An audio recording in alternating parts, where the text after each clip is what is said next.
Hello guys, Quagsire here.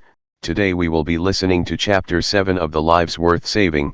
Yes, one chapter is 3 hours long. Anyway, if you want to see another what if, just type it in the comments and make sure it's 30 chapters or less. Nevertheless, I will let you listen to this part. Enjoy. Chapter 7, More Training and Several Surprises. He frowned hard, almost glaring as he willed the shadow to move faster. The stupid leaf was going to hit the ground before he could. This is rare. You're up early. Shikamaru jerked up, his concentration breaking instantly, and he could only watch in glum dismay as the shadow he had been extending shrank back to normal size. A few feet away, the leaf fluttered to the ground to join several more, all sitting innocently on the damp spring grass. Shikamaru wanted to stomp on them. With a sigh, he flopped backwards, the cold grass under him coming as a relief to his skin while the morning dew soaked through his shirt. Tilting his head back to look at his father, he grumbled, "Tou-san, you couldn't have come a few seconds later? I almost had it." Shikaku stared from his son to the small pile of leaves. He had woken up about an hour ago, getting ready for another day at work. It had been mere chance that he had glanced out a window and had seen his son perched on one of the compound's hills under the 6 o'clock sunrise. He had done a double take, wondering if his mind had been playing tricks on him as he had squinted against the morning light. Curious, because his son never rose before 8:30, he had gone out to investigate. "You were practicing?" he asked, mildly dumbfounded. Shikamaru scowled before switching his gaze to the sky above.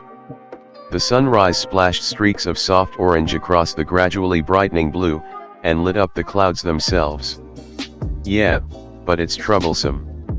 I've decreased the time for my jutsu by a couple seconds, but that's it?" His scowl grew fiercer. "I'm getting beaten by leaves."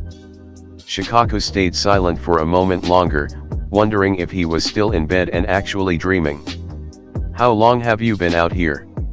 he asked carefully. "Oh, about half an hour." Shikaku breathed an inward sigh of relief. At least he had woken up before his son. "Would have been longer, but making eggs is harder than it looks. Should have paid more attention when Kaya-san was teaching me." Shikaku's jaw almost dropped open. What? He moved forward to look down at his son. "Then when did you wake up?" Shikamaru frowned up at him. What was wrong with his dad? Was the man always like this in the morning? 4:30. Stayed in bed for a while. Why? Shikaku looked around for a genjutsu, and then, finding none, pinched himself for good measure. God, this was real. This was surreal. "Shikamaru," he finally asked faintly, "why aren't you still in bed?" Shikamaru sat up, propping one knee up to rest his right arm on. "I told you, I'm practicing. Haruki-san said my Kage Shibari no Jutsu needed to get faster. You were there yesterday, you heard him." Shikaku pinched the bridge of his nose before dropping down beside his son. "I didn't hear you cooking," he glanced sidelong at Shikamaru. The Narair shrugged, dropping his arm to cross his legs. "I used one of the kitchens in the guest houses. Didn't want to wake Kaya-san up." They both sat in silence for several seconds as Shikaku digested this.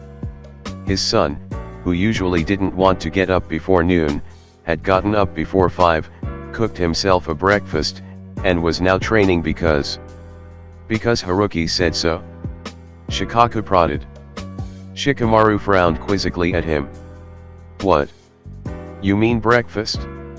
He told me I should eat more.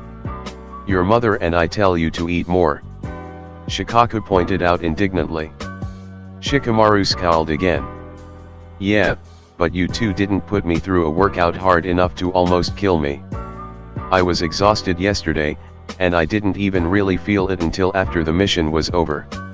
He raised a hand and absently studied the wrist Haruki had held yesterday, missing the silent amazement on his father's face. "I mean, you had to carry me halfway home. I couldn't even walk the entire way."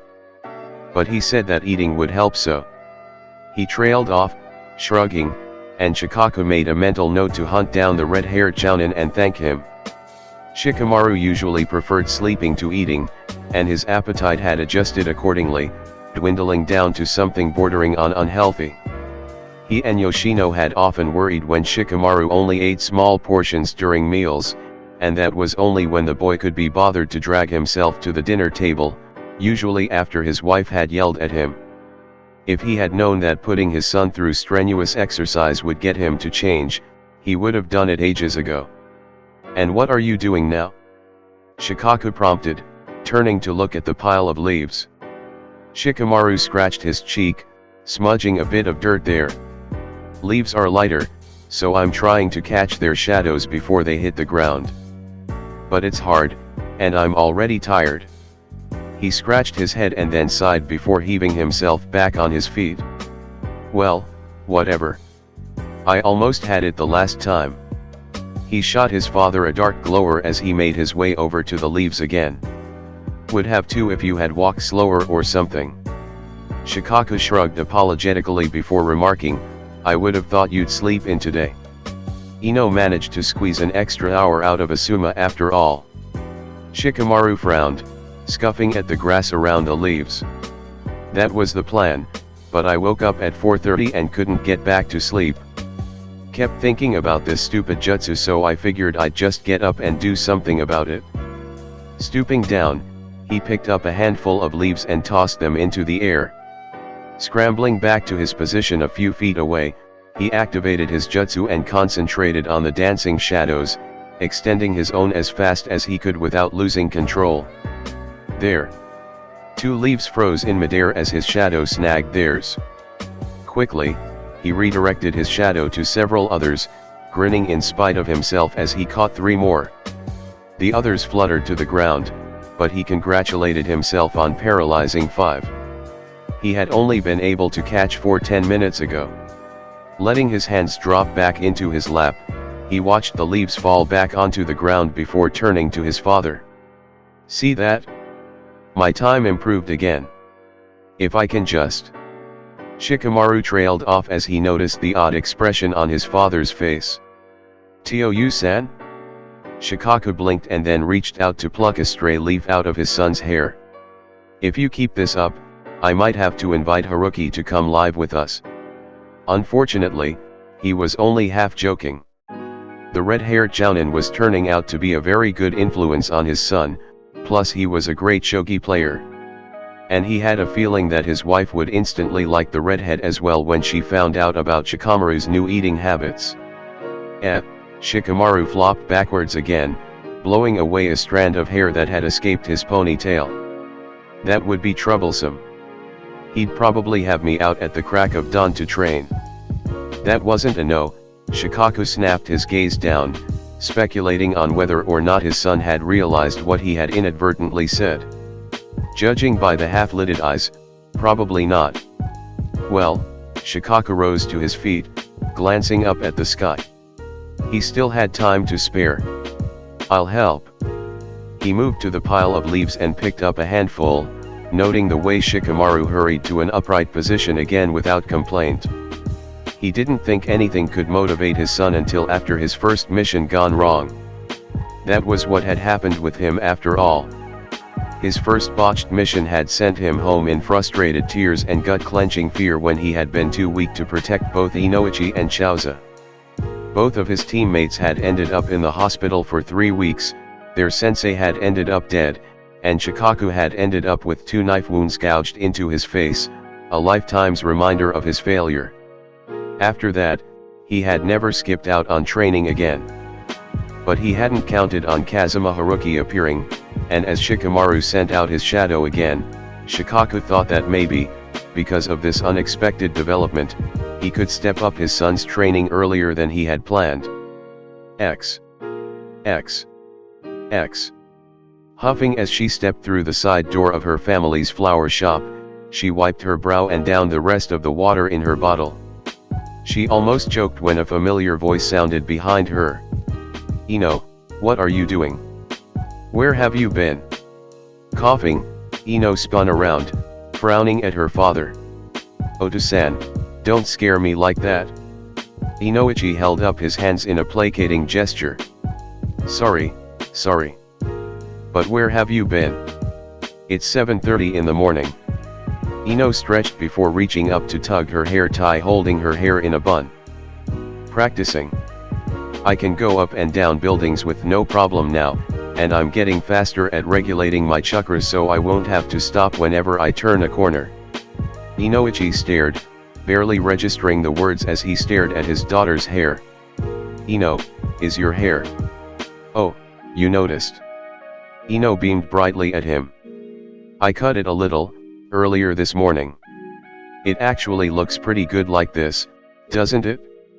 And it's still long, so Sasuke-kun will still like it." Inoichi ignored the reference to the last Uchiha. He had been doing that for a few years now, ever since his wife had reassured him, multiple times, that it was one of those crushes that would go away sooner or later, that it wasn't serious, so he wouldn't have to go and have a little chat with the boy, and asked, somewhat bewildered, "But why did you cut it? You love your hair." Ino scoffed, tossing her empty bottle in their recycling bin before rummaging through a cabinet for a clean towel. "Don't be silly, Tou-san. It's not like I shaved it all off. I just shortened and thinned it a bit. When I swung down yesterday to get past the Hokage store, my hair almost threw me to the ground. If it hadn't been for Shikamaru and Shuji, I would have failed the mission." "Oh," Inoichi said rather stupidly. Just last week, he had been yelled at for suggesting that Ino trim her hair. Teenage girls, he'd never understand them. He racked his mind for something other than what the hell is going on here. "You woke up early to train?" His daughter shot him an annoyed look. "That's what I said, Oto-san.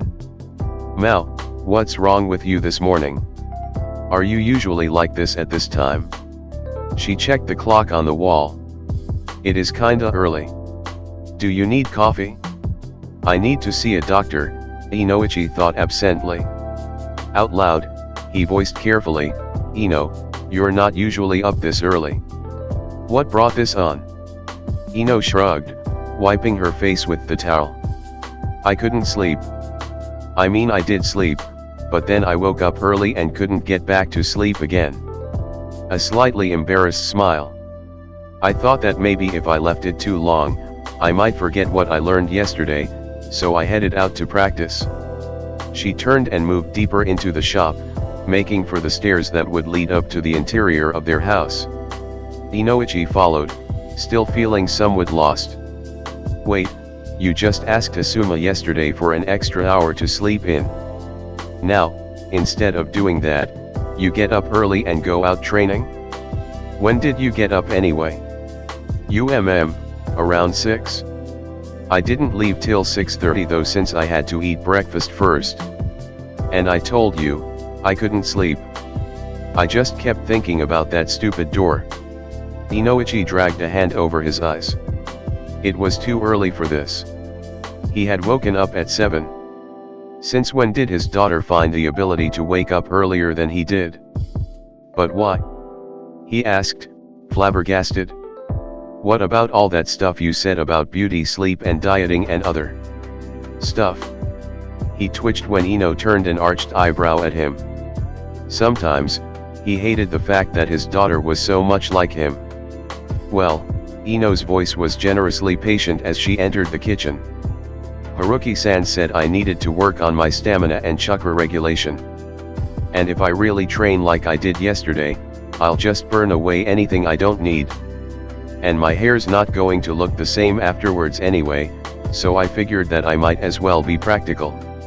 A bun is much easier to work with. I can look good after training once I take a shower.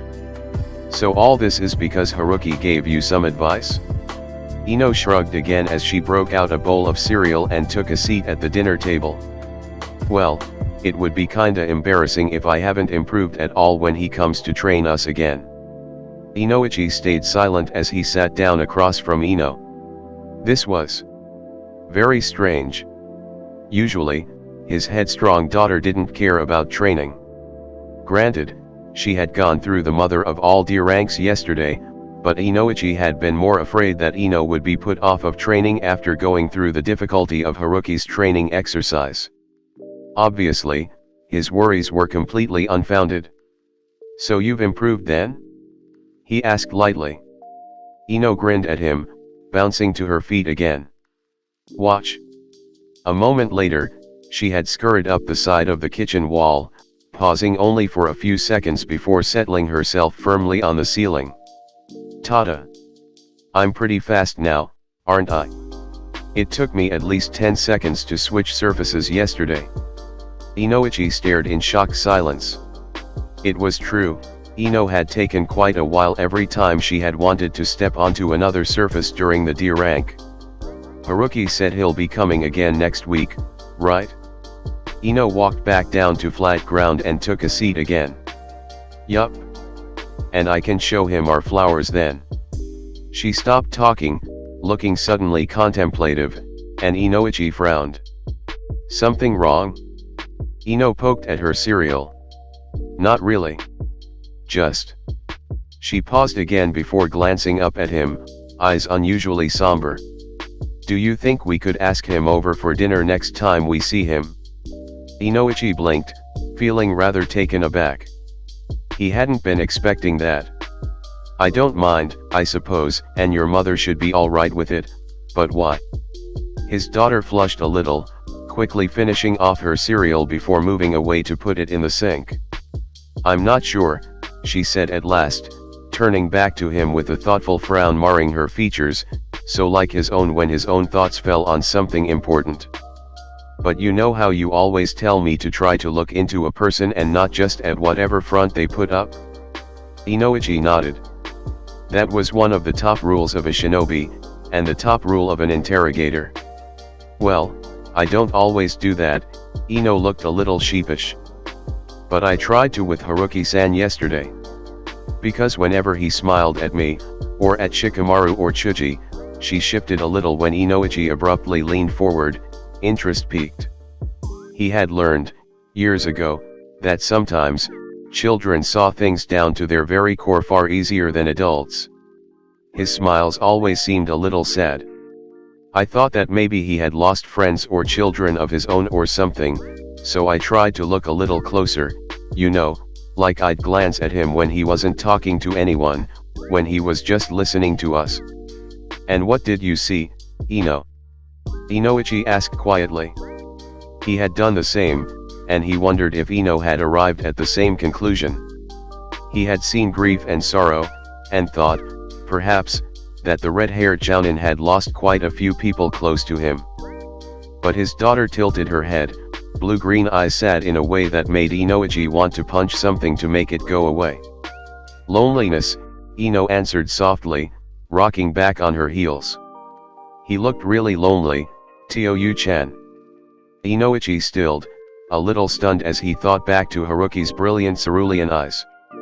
He remembered the way his daughter had gotten more affectionate near the end of the tree walking exercise, and she had chattered on about everything and nothing throughout lunch, telling the red-haired Jounin about her everyday life. Maybe that hadn't all been just gratitude and friendliness after all. "Sure," he nodded briskly. "I'll talk to your mother about it. When he comes by next week, invite him over for dinner." Ino brightened immediately, leaning forward to give him a kiss on the cheek. "Thanks, Tou-san." She danced out of the kitchen. "I'm going to take a shower now. Start on some breakfast, I'm still starved." Inoichi chuckled as he rose, absently putting on the kettle. A war veteran. That was what Haruki reminded him of. And even though he had retired, he still kept tabs on the TNI division, but he hadn't heard anything about a shinobi getting therapy from anyone there. Haruki had just returned from an 8-year-long mission as a spy. Surely at least a mental checkup was necessary. All shinobi returning from extended infiltration missions had to go through it. He would go see the Sandaime later, Inoichi decided. Maybe Sarutobi just hadn't noticed yet. If even the Yamanaka clan had brought it up, the Hokage would agree, and maybe Haruki could get some help. In the meantime, he'd make sure to insist when the redhead inevitably turned Ino's dinner invitation down. X. X. X. One more lap. That should be enough for today. Trying to keep his breathing steady, he jogged past the main gates again, ignoring the dubious looks the guards kept throwing at him. This is unexpected, Shuji. Did something happen? Shuji started, almost tripping before catching himself and slowing to a stop to watch his father approach. Oh, good morning, Tou-chan. I'm just running a few laps. I see. Chaozu squinted at his son, noting the flush of exertion in his cheeks and just managing to stop himself when he made to check for a fever. Ah, why? Shuji shrugged a little, still breathing hard. I need to work on my stamina. Oh, Chaozu glanced at the guards standing by the main gates. Good, it wasn't just him. They looked as lost as he felt. Is this because of what Haruki said yesterday? His son nodded. Yeah, I promised I'd work on it. I see, he repeated, wincing inwardly when Shuji gave him a strange look. But it was hardly Chaozu's fault that he had somehow woken up in the twilight zone this morning. Shouldn't you eat breakfast first? Exercising without food is bad for you. Shuji brightened a little. Oh, I already ate. I made my own breakfast this morning since Kaya-chan was still asleep. You already? Chaozu was starting to feel slightly alarmed. It's barely 8. When did you wake up? Shuji frowned in thought, glancing up at the sky for a moment. Well, I woke up at around 6:30, but it took me a while to get breakfast ready, so I didn't start doing laps until around 7:10. And how many laps have you done? Chaozu asked weakly. Well, this would be my 10th, his son shifted, looking embarrassed. I'm kinda slow at the moment, but the compound's pretty big and I don't think I'd make it if I went any faster. Chaozu mentally traced the border of his compound, wondering if it had shrunk sometime in the night. 9 laps around the compound in less than an hour. He had no idea Shuji had it in him at this age. It seemed that his son was pretty good when he actually put the effort in.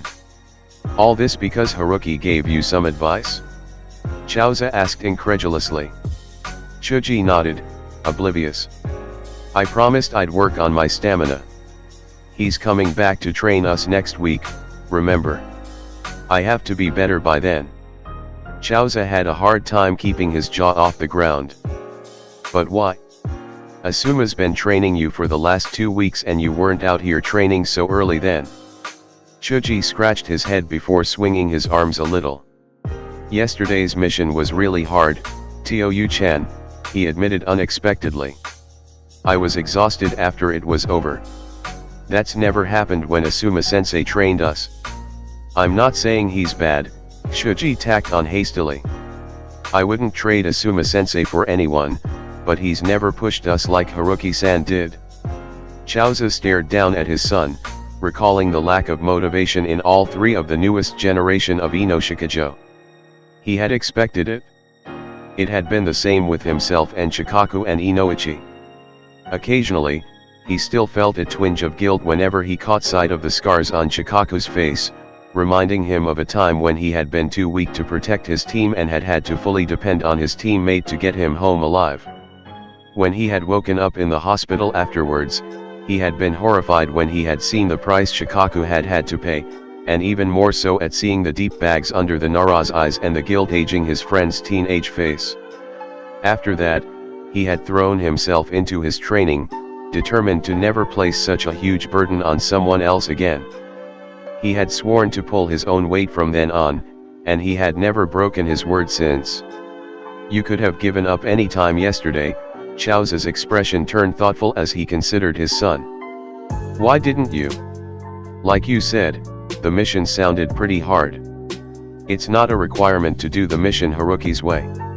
Shuji surprised him by frowning fiercely up at him. I couldn't give up? Even Shikamaru didn't give up? But why not? Chaozu persisted. Because Haruki-san never looked at me like he thought I couldn't. Chauza pulled back a little, blinking down at his son and feeling somewhat stunned. Chuji's fists had balled instinctively as he barreled on. He showed us how to do the tree walking exercise and I reached the top before Ino did, and he knew I could work it out myself. And he wouldn't have given us that mission if he didn't think we could do it. The color in Chuji's face deepened as he paused, before continuing, I know what other people think about me. They all think I won't be able to become a shinobi. Shikamaru and Naruto and Kiba were the only ones who didn't care. Haruki-san doesn't care either, and he gave us the mission as a challenge to see if we could meet his expectations, his head tilted up defiantly. And we did. Chauza stood frozen for a long while, studying the way his son seemed to stand more firmly now, a little straighter even though he was undoubtedly tired. He had never thought his son couldn't, had always known that one day, Chuji would become a great shinobi. But he had been content to let his son build his own confidence, guiding him with gentle reassurances that he would one day find real friends to stand beside, and Chuji had found a great friend in Shikaku's own son, but was that really enough? What good were friends if his son didn't have the strength to protect them when it mattered? Is this your last lap? Chauza finally asked, watching his son blink in confusion at the sudden change in topic. Yeah. I want to get some more food and a shower before I meet Shikamaru. Okay, Chauza nodded, gesturing to the path in front of them. Mind if I join you? His son brightened visibly, beaming up at him. Sure, Tou-chan. Chauza smiled back and slowed his pace to match Chuji's as they moved forward. Maybe he could see how his son was doing with their clan techniques during his spare time. If he was good enough, Chauza could start him on something more advanced. His mind turned to the red-haired jounin he had finally met personally yesterday. Inoichi had been with Haruki all day, hadn't he? Chauza would locate his former teammate later and find out more about this man that had made such a huge impact on his son. X. Hokage-sama, with all due respect, what do you mean he's fine? I know a ninja's psyche better than anyone, and I am telling you that Haruki is anything but fine. Inoichi glared furiously at his Hokage, part of him wondering how he had gotten into a full-out, if rather one-sided argument with the Sandaime. He had skipped out on another day of work at the flower shop and made his way to the Hokage Tower instead, planning to drop a word to the Sandaime about Haruki so Sarutobi could do something about it, and that would be that. Said plan had been thrown out the proverbial window when the Sandaime had listened patiently to his concern and then promptly shut him down with an Inoichi, Haruki-kun is fine. He does not need help. Inoichi had blinked and thought maybe Sarutobi hadn't understood, so he had proceeded to list out the things he had seen in the red-haired jounin, throwing in the fact that Haruki had just returned from a long infiltration mission for good measure. But again, he had been assured, as if he didn't have eyes, that Haruki was fine, and that there was no need to worry. The entire conversation had quickly gone downhill from there, with Inoichi growing increasingly frustrated at the Hokage's adamant refusal to see sense. Inoichi respected and admired the Sandaime, he really did, but he did not appreciate someone else thinking that they could do a better job than he could when it came to the mind, when it was obvious, even to his daughter, that there was something wrong with the redhead. So what had started out as a pleasant request had quickly dwindled to a forced calm, through gritted teeth sort of dispute, with Inoichi doing most of the teeth gritting. Now he stared darkly at the man in front of him, unsympathetic even when Sarutobi heaved a tired sigh. Inoichi, Sarutobi started again, and if he said fine one more time, Inoichi would start shouting, the guards within hearing distance be damned. There is nothing we can do dash. I trained the TNI division myself, Inoichi snapped in a low voice. I can pick someone out to at least guide Haruki through the first stage of therapy, someone who knows how to be discreet if need be. Give him at least that much dash. Inoichi, and this time, Sarutobi's voice was a mixture of warning and resignation, but not the resignation Inoichi was looking for. We cannot help him. Inoichi's mouth closed with a near silent click, staring in utter disbelief at his Hokage. Even the shinobi that had come out of the third war so worse for wear that Inoichi had only needed to take one glimpse at the outer layer of their mind to know that they were beyond help had gone through every stage of therapy. Sarutobi had ordered it back then, even when Inoichi had insisted that it would be futile, so why wouldn't the man at least let him try now? What made Haruki different? Why not? He finally grounded out tightly. What makes him different? Why can't we help him? Sarutobi released another heavy sigh, eyes somber under his hat. Because we could never understand what he is going through. Because all the people who could ever help him right now no longer exist. I am sorry, Inoichi, but in this matter, I ask you to trust me. Cease and desist from pursuing this issue any further. That is an order. Inoichi stared hard at the aging man. That was it? Some vague response about not understanding? Since when had that ever stopped the Sandaime? He wanted to ask, to demand a real answer, but the hard expression on Sarutobi's face told him that he would get nothing more out of the man. He had been ordered to stand down and was expected to do so. But this wasn't right. Since when did Konoha just give up on its shinobi? Since when did the Hokage just admit defeat and leave a man on his own to deal with his own problems? Inoichi closed his eyes. He knew, more than most, just how delicate the mind could be. But at the same time, it was a precious thing, with thoughts and memories and feelings all entangled together, and it was this very reason that had made him retire from active duty. Because no matter how many times he did it, he simply couldn't get used to tearing another human's mind apart for answers, intruding, raping, until he found what was needed. To see someone's mind suffering, especially when that someone had helped his daughter and had become something of a friend, was a kind of torture all on its own. Inoichi. Inoichi's lips thinned as he opened his eyes again, effortlessly pulling on the impenetrable mask that he had perfected over his long years as an interrogator, and met his Hokage's gaze again. As you wish, Hokage-sama, he nodded stiffly, trying to ignore the disgust curling in his gut, at Sarutobi, at himself, at the situation in general. Without a word, Inoichi spun on his heel and stalked out of the office, closing the door behind him with a quiet but sharp bang. He pulled up short when he turned and found a familiar figure leaning against the wall beside the office door, arms crossed and staring ahead without moving. Shikaku. Inoichi frowned a little when his former teammate tilted his head to give him a sidelong look, eyes grave, and mouth a grim slash across his face. The Jounin commander looked every bit his rank at the moment. Inoichi glanced around, spotting the two guards that Shikaku had most likely sent away when he had heard him talking to the Sandaime rounding a corner. Wordlessly, they moved away from the Hokage's office, heading back downstairs in heavy silence. Neither said a word until they reached Shikaku's office, and Inoichi closed the door behind them as they walked inside. Glaring moodily out the window as Shikaku stationed himself at the edge of his desk, arms folding together once more, Inoichi snapped, "That's bullshit. Haruki's still walking and talking. As far as I'm concerned, that's all the requirement a shinobi needs to start healing." Shikaku was much calmer as he watched the blonde pace and rant in his office. He had been on his way to the Hokage's office to pick up the day's paperwork when he had caught Haruki's name and Inoichi's voice, the subtle undertone of anger clear only to himself and Chaoza. Instinctively, he had sent away the two guards posted at the door, telling them to return in 5 minutes. Then he had settled himself beside the doorway and listened in on the conversation. Shikamaru was up at the crack of dawn this morning, Shikaku interrupted abruptly, stopping Inoichi in mid-tirade. The best way to head Inoichi off before his anger became a full-blown paroxysm was to change the topic to something lighter but still somewhat related.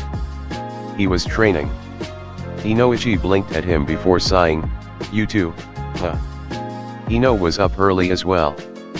Went out to polish up her chakra control. He stopped, shooting Shikaku a half-hearted look of accusation.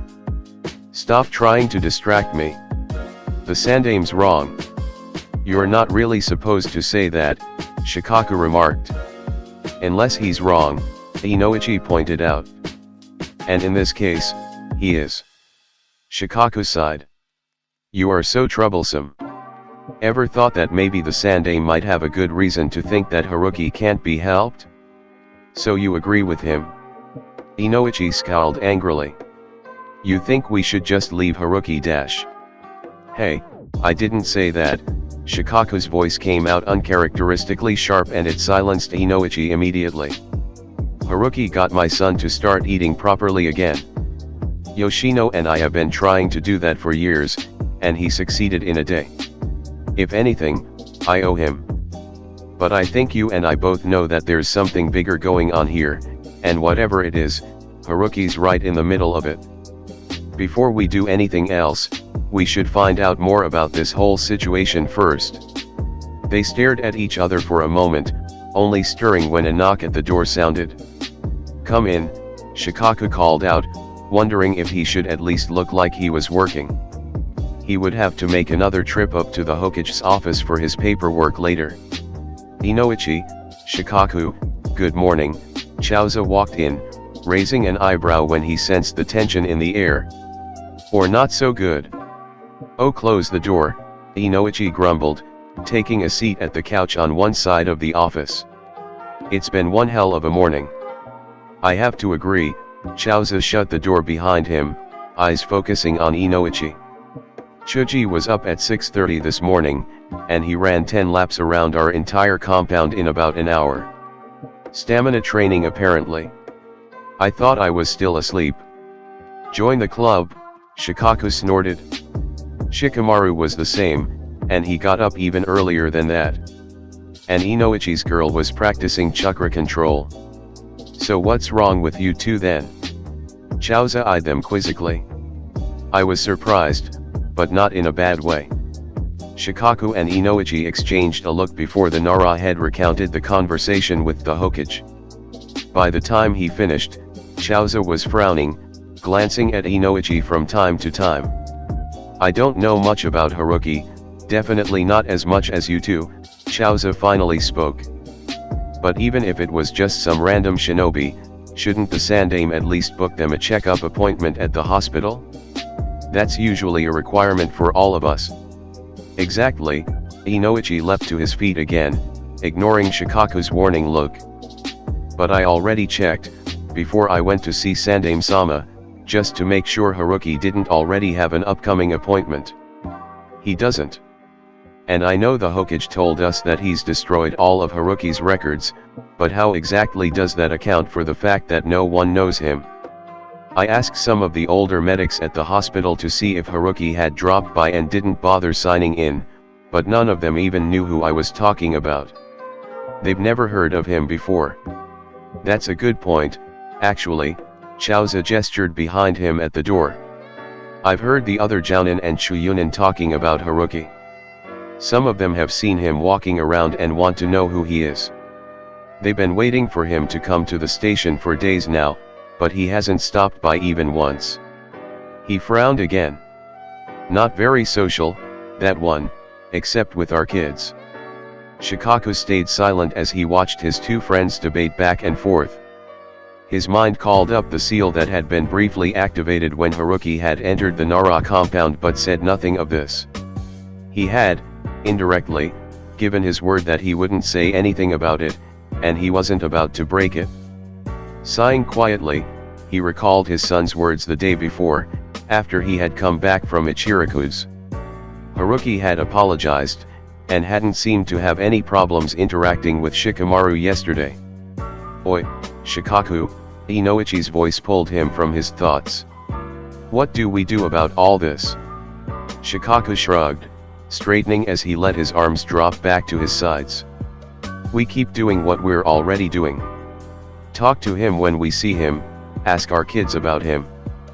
But leave him alone, Inoichi. He raised a hand when Inoichi opened his mouth to protest.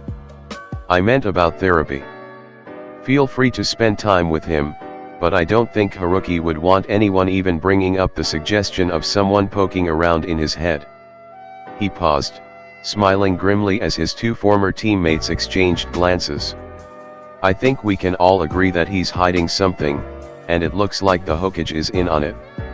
If Sandaime-sama is going out of his way to override even your request, Inoichi, just to help him, then whatever the secret is, it's big and it's important.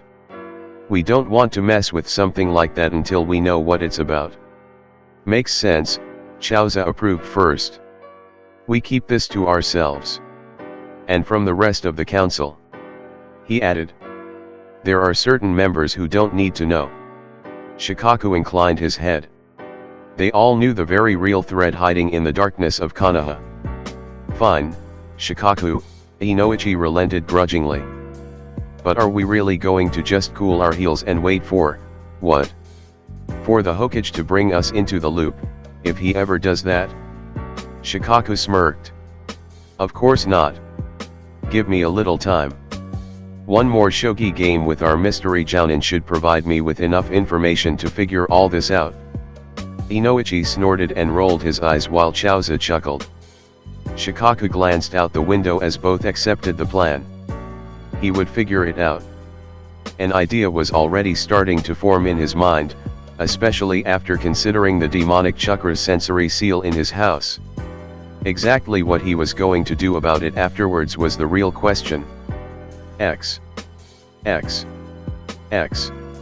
3 days after his training session with Team 10, Haruki was sitting in his favorite ramen stand, reclining against the counter and staring idly up at the sky outside Ichiraku's as Kakashi sped through a meal beside him. The copy-nin had become something of a constant in Haruki's life, appearing without warning whenever the mood suited him. For the most part, Haruki didn't mind. Kakashi knew how to stay quiet, and usually just read his ika-ika as he accompanied Haruki around town. Oi, aren't you going to finish that? Haruki glanced at his companion and then at his half-finished ramen. God, had his appetite really diminished so much? He hadn't really noticed when he was living on the battlefield, subsisting on ration packs and adrenaline. No, he answered curtly, throwing some change on the counter as he rose to his feet. I'm finished.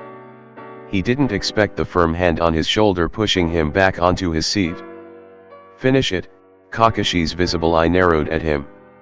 You can't tell Sakura to eat more and not do the same yourself. Haruki frowned at the copy-nin before grudgingly picking up his chopsticks again. It didn't matter what time he was in, he knew better than to argue with Hatake Kakashi unless it was a matter of life and death. Forcing down the noodles, Haruki thought back to the last 3 days. Kakashi hadn't asked questions when he had taken to walking circles around the village, even though Haruki was sure that the copy-nin had drawn his own conclusions. He had been avoiding several people for a while now, and said people might find him if he stayed in one place for too long. Shikaku had almost cornered him several times already. Haruki knew a jounin commander didn't have that many reports to pass to different jounin while they were off duty, but the Nara clan head had started to scour the village with a stack of folders tucked under one arm. Haruki had witnessed the man personally demanding a late mission report from a mildly alarmed Genma only a few hours ago. If Shikaku was looking for him, then Haruki had no doubt that Inoichi was also, at the very least, keeping an eye out for him as well, so he had avoided the Yamanaka flower shop like the plague. The former interrogator would probably detain him until he managed to contact Shikaku. And then, of course, there was Anko, whom Haruki had been ducking and dodging from since the irritating woman had recovered from chakra depletion. He had no idea how she did it, there was no way she could sense his chakra signature, and yet she always managed to pop up when he least expected it. He supposed he should count himself lucky that Sarutobi hadn't given out his address yet. Anko's coming this way, Kakashi suddenly remarked, and Haruki stiffened, tuning back into reality and quickly pinpointing the Kunoichi's chakra signature. Speak of the devil. With an inaudible curse, Haruki leapt up, gave his nearly finished ramen a cursory glance before ducking out of the ramen stand, Kakashi a step behind him. What exactly did you do to piss Anko off? Kakashi asked idly as they hurried away from Ichiraku's. Haruki shot the copy nin a deadpan look. The man had had a good laugh when he had realized who Haruki was trying to avoid most of all, but he had helped once or twice by delaying her when she got too close, so he couldn't complain. "Nothing," he muttered. "Trust me, she's not angry with me. Or if she is, it'll be because she found out that I've been avoiding her." Kakashi looked contemplative as he glanced behind them to make sure they weren't being followed. "Did you sleep with her?"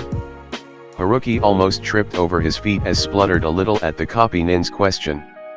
"What? No. What the hell gave you that idea?"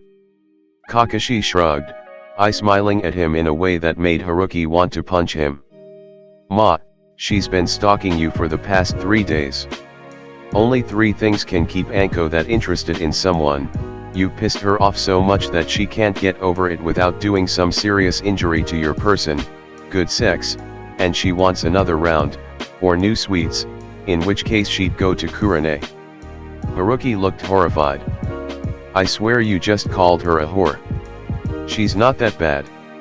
And she likes to train." Kakashi nodded in agreement. "But she doesn't have to take an interest in someone when she's training.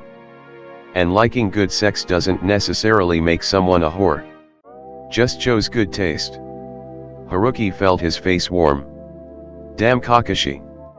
He had no problem reading the crap his godfather doled out, and even editing it was fine, but he usually drew the line when other people's sexual habits were brought up, especially for someone whom he had come to see as an older sister in his own time. "So if you didn't piss her off and it's not sex," Kakashi continued languidly, "why is she chasing you?"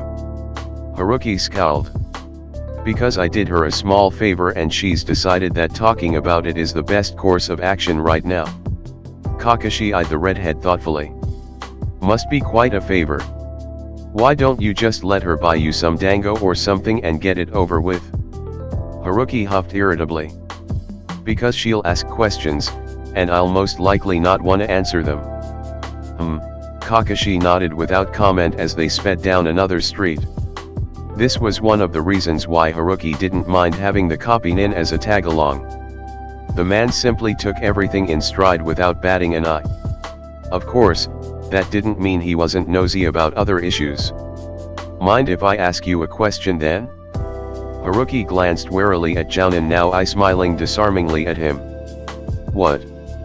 When did you become Umbu?"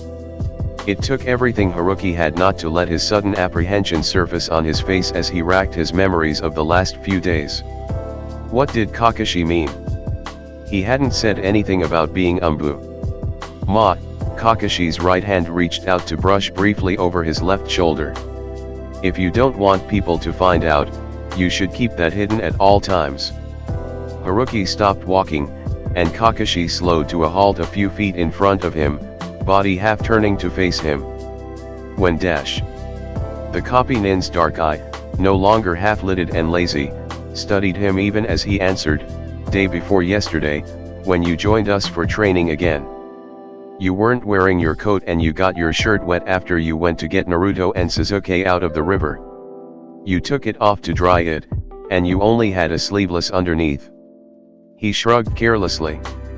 "It was only for a few minutes, the kids didn't see." "But..." He trailed off and Haruki cursed violently inside his head. God damn it, what kind of amateur mistake was that? He had completely forgotten about his Umbu tattoo, and of course, Kakashi would see it because the man was always looking underneath the underneath, quite literally in this case, even when he looked like he was doing the complete opposite most of the time. "I won't say anything." Kakashi looked stern all of a sudden, as if Haruki's silence was questioning the copy nin's integrity as a friend. "I'm just curious. I know next to nothing about you."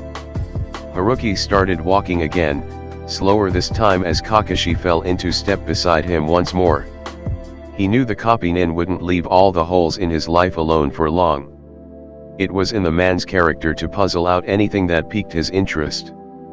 But could he afford to let Kakashi know some of his real past right now? Then again, he already knew about Haruki being in Umbu.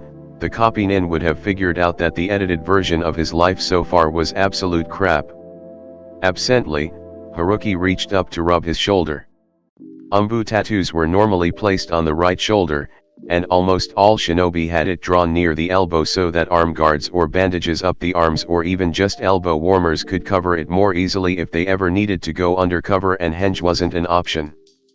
But he, being the stupid idiot that he was, had decided to copy a certain ex-umbu and had asked Tsunade to place it high on his left shoulder for the whole damn world to see. He had thought it a good idea at the time though. Kakashi had been the first umbu, albeit former, that he had ever met personally. And of course, now he was paying for it. He sighed and resigned himself to answering a few questions. At least he could hold the copy-nin off for a while. 16, he finally replied, glancing to his left to meet Kakashi's interested gaze. But the Hokage had me work solo. That was true enough. Tsunade had put him on a few solo missions. Of course, they had mostly been on the battlefield, but his squad had technically been recalled to the village while he had stayed and flitted between the other teams, helping out as best he could. So, solo. Next to him, Kakashi nodded in acceptance and asked nothing more. The copy-nin seemed content with the one truth, however simple, that the redhead had given him. It made Haruki feel just the slightest bit guilty, but he quickly shoved that sentiment away. It wasn't like he was lying, merely settling for half-truths. The Jounin station's up ahead, Kakashi pointed out after a few minutes. Want to stop by? Haruki waved a hand, already turning to a different direction. You go. I don't really know anyone there. Yet again, he found a hand on his shoulder that pushed him firmly towards the station. Sorry, Kakashi said cheerfully, not sounding sorry at all. I didn't mean you actually had a choice. There are several people who've all seen you around and, even worse, have seen me walking around with you. Their curiosity got the better of them and they wouldn't stop bothering me yesterday until I agreed I'd bring you in today. Haruki spluttered indignantly, trying to tug himself away from the copy-nin's grip. You don't have to walk around with me. Go hang out with Asuma or Kurane or something. I'm sure Gai-san will be happy to see you. The mask Kakashi wore didn't do anything to hide the grimace that surfaced on his face. Don't even joke about that, he ordered with a shudder. That's just disturbing. I spend enough time with Guy on missions. Any more and he'll drive me over the edge. Haruki rolled his eyes, trying to dig in his heels. Then you should have found Asuma or Kurane. You don't mind their company, do you? I don't mind your company, Kakashi pointed out bluntly. And I definitely don't mind spending my free time walking around town reading Ika Ika. But a quick introduction will get the others off my back, so that's what I'm doing. Before Haruki could protest any further, the copy-nin had shoved him into the headquarters, almost plowing him straight into a startled Katetsu. Catching himself just in time and dodging around the Chuyunin instead, Haruki straightened and shot a glare at Kakashi. He twitched when the man simply smiled at him and pulled out his book. With an irritated sigh, Haruki turned back to Katetsu. Sorry about that. He's an asshole.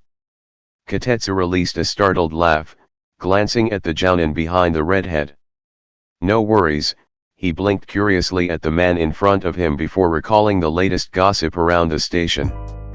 Hey, you're that Jounin nobody knows how. Izumo came up behind his partner, ignoring the scowl being directed at him as Katetsu rubbed his head and focusing on the newcomer instead. Ignore him, he's a bit slow when it comes to manners. I'm Izumo. The idiot's Katetsu. Haruki smiled a little, hiding his discomfort at seeing the younger versions of two old friends. He had gotten to know many of the older generation of shinobi during the war. Katetsu and Izumo, along with Genma, Reidu, and Uejo, had made up Squad 14, and their tent had been stationed next to Haruki's. I'm Haruki, he offered. Nice to meet you. He glanced back sharply, suppressing his annoyance when he found Kakashi deeply immersed in his book. Hey, he swatted at the orange book. If you're gonna drag me here, at least have the decency to introduce me to whomever it is you wanted to introduce me to. Kakashi heaved a long-suffering sigh, as if Haruki was the one who had insisted on coming, the bastard, and lowered his book to look around. Ma, these were two of them, actually. He nodded at them. Katetsu, Izumo. The two Chuyunin stared dubiously at the lazy hand Kakashi waved in their direction. Last time they checked, the copy-nin had gotten away before any of them had managed to force him to bring the red-haired jounin around. What was the man trying to pull? Noting the suspicious looks he was receiving from his two colleagues, Kakashi quickly ushered Haruki further inside the lounge. He hadn't exactly been planning to bring the redhead here, it had been more of a spur-of-the-moment thing. But after spending some time every day with Haruki, Kakashi had quickly realized that the other jounin didn't interact with anyone. Oh, he talked to Kakashi, of course. He didn't have much of a choice there, what with the copy-nin accompanying him around town and all, and it wasn't as if Haruki was rude. If someone talked to him, Haruki always replied. And the redhead obviously talked to his students, helping him train them by giving advice and tips and holding conversations with them during their breaks. But that really was it. Kakashi had watched Haruki walk around the village, blue gaze darting here and there, soaking everything in with a hungry sort of desperation as if it was the last time he would ever see any of it, but never actually stopping to chat with anyone. Didn't the redhead have any friends he wanted to talk to after 8 years apart? He was sure Haruki was from Konoha though. The moving here from another country idea had been dismissed after noting how Haruki never got lost no matter where he went. But so far, Kakashi hadn't seen anyone who recognized the former Umbu. After finding out about Haruki's previous rank, he had immediately gone to the Umbu headquarters and wheedled the roster out of the second in command. The man still owed him a favor, and Kakashi didn't need to see his face to identify his confusion when the copy-nin used it to get his hands on the register for a few minutes. To his great dissatisfaction, even after scanning all the names twice, including the MIAs and Kias, he had still been unable to find Haruki amongst them. Beyond frustrated, Kakashi had reluctantly considered that the Hokage had had them destroyed in case Haruki had been caught, though something about that just didn't sit right with him.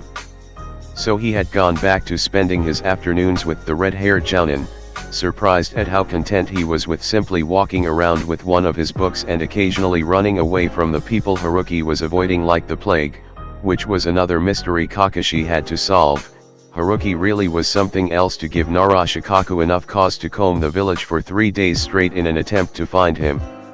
Kakashi found it even more amazing that their commander was currently failing. Now, Kakashi was by no means a sociable person. He went out for drinks with Genma, Asuma, and Kurane, and Guy, if Kakashi was unfortunate enough, on occasion, but he usually sat to the side with his book, half listening to his friends' easy chatter and perfectly content to fade into the background. He'd join in sometimes, and his friends always seemed glad to include him in their conversations, but sooner or later, he'd return to his ika-ika and they'd leave him to it. It was different with Haruki. With him, Kakashi usually found himself starting the conversations. And when they weren't talking, Haruki had never voiced a complaint as they walked through the streets of Konoha with Kakashi's nose in his adult literature. Most of his friends, even Genma, had, at one point or another, complained about his reading habit, either embarrassed or annoyed or both, but the redhead barely seemed to notice, as if he was used to hanging around someone who publicly flaunted a hobby that would make most people blush. And while Kakashi was half pleased, half sulky that he had finally found someone who was immune to his quirks, he didn't think it was all that healthy for Haruki to simply cut himself off from the rest of the population. So, when he had seen the jounin headquarters, he had decided to use his colleagues as an excuse to at least introduce Haruki to the other shinobi their age. If the redhead didn't have friends, then Kakashi would simply have to make sure he got new ones. Once upon a time though, he never thought he would see the day when he would be voluntarily pushing someone else to make friends. "Yo, Genma," Kakashi called out, and the senbon wielder turned, the bored look on his face fading as his eyes flickered between them. You wanted to find out who this is? Haruki, Genma. Genma, Haruki. The redhead nodded politely. Nice to meet you.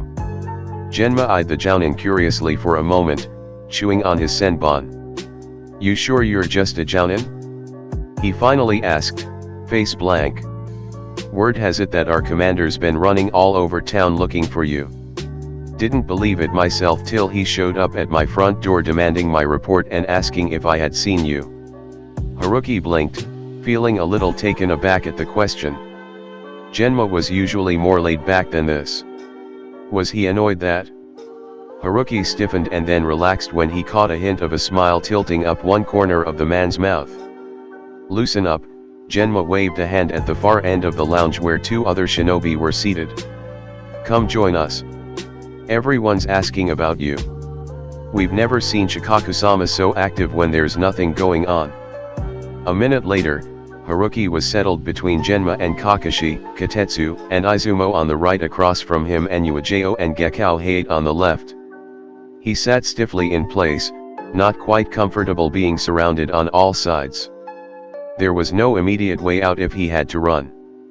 You're not in a war anymore, he chastised himself firmly. You're among friends. Or at least colleagues. So, instead, Haruki tried to relax and concentrated on the other two shinobi as they introduced themselves. Unflinching, loyal Uejiro, whom Haruki had worked beside on more than one occasion, was smiling contentedly in a way that he had never seen before. His gaze drifted to the man sitting next to her and knew him to be the reason. Haruki had never known Gekao Hate, only that he was the proctor during the final rounds of the Chuunin exams and that he had been killed trying to take down Bakey.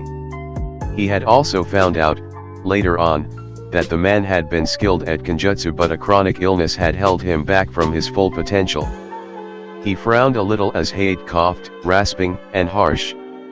In his time, Sakura would eventually develop a cure for the lung infection, something even Tsunade had been unable to do, but that had been years from now, and judging by Hate's pallid features, he didn't have years. Sakura had once explained the process to Haruki, but he had never been very good at listening to scientific lectures and had inevitably fallen asleep. Still, Kurama had heard the same thing. The fox could tell him later and Haruki would send it on to the medics at the hospital. He would be able to save this man, in more ways than one, and Uejiro would never lose that smile again. So why is the commander looking for you? Uejiro asked, leaning forward. The red-haired jounin seemed nice enough, if a bit tense looking. Perhaps some casual conversation would put him more at ease. Ah, Haruki glanced at Kakashi, who was absolutely no help as he slouched against the couch, his porn out in the open again. He probably wants to play shogi with me again. They all looked surprised. Just a shogi game? Katetsu asked, puzzled. You must be pretty good. Haruki tried not to scowl at that, and then dropped the attempt and scowled anyway when Kakashi spoke up from behind his book. He's excellent. Shikaku-sama wants a rematch after he lost last time. Feeling a tic develop over one eye, Haruki reached out and swiped the copy nin's book in retaliation. Oi, give that back. Kakashi narrowed his eye in warning as he jolted upright. Haruki scoffed and tucked the book away inside his coat. No. You can have it back later. If you're going to talk, then you're not allowed to read. The other shinobi watched the exchange with wide eyes and dropped jaws. No one got their hands on Kakashi's precious books. The copy nin was usually too quick, and most people were smart enough not to try it anyway in case they incurred the man's wrath. They stared as Kakashi glowered for a moment longer before slumping back against the seat, posture suspiciously sulky. But there was no sudden spike of killer intent and the copy nin made no attempt to take his book back from the red-haired jounin. Who was this man? Genma hastily closed his mouth before his senbon slipped out. Kakashi, if I had known that taking that book away from you was all it took for you to pay attention, I would have done it ages ago. The copynin shot him a sour look. Why would I want to pay attention to you and your latest sexual escapades? Genmo looked mildly offended but didn't have the chance to defend himself when Yuajao kicked him. Oh, be quiet, you two. Haruki doesn't need to hear your crap. She turned a warm smile on the redhead. Well, now I know who to go to when Kakashi's being more of a pervert than usual. Haruki released a soft laugh at that. Glad to be of service. Don't think I can do much about him being late all the time though. They shared grins as they glanced at the copynin. Kakashi had recovered his usual lazy-eyed look that still somehow managed to convey his disdain. Hayate stifled another cough before inquiring, but it's true. You beat Shikaku-sama in a game of shogi? Haruki sighed but nodded. At the rate this news was being revealed, he was honestly surprised that it wasn't all over the village by now. Izumo whistled. Impressive. I think Genma played him once. The commander completely destroyed him in 15 minutes. Genma shot him a good-natured scowl. I didn't see you lining up to try. Besides, he said he'd give us an extra day off if one of us beat him. He turned to Haruki to explain, it was the day after New Year's and the party we had the night before was crazy. Someone spiked the alcohol so that painkillers wouldn't work the next day. Everyone came in with a hangover and no one wanted to work.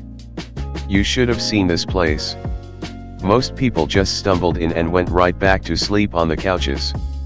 Or the floor, wherever there was space. Then Shikaku-sama came in looking ridiculously not hungover. Guess all that alcohol he usually drinks on a daily basis is good for something.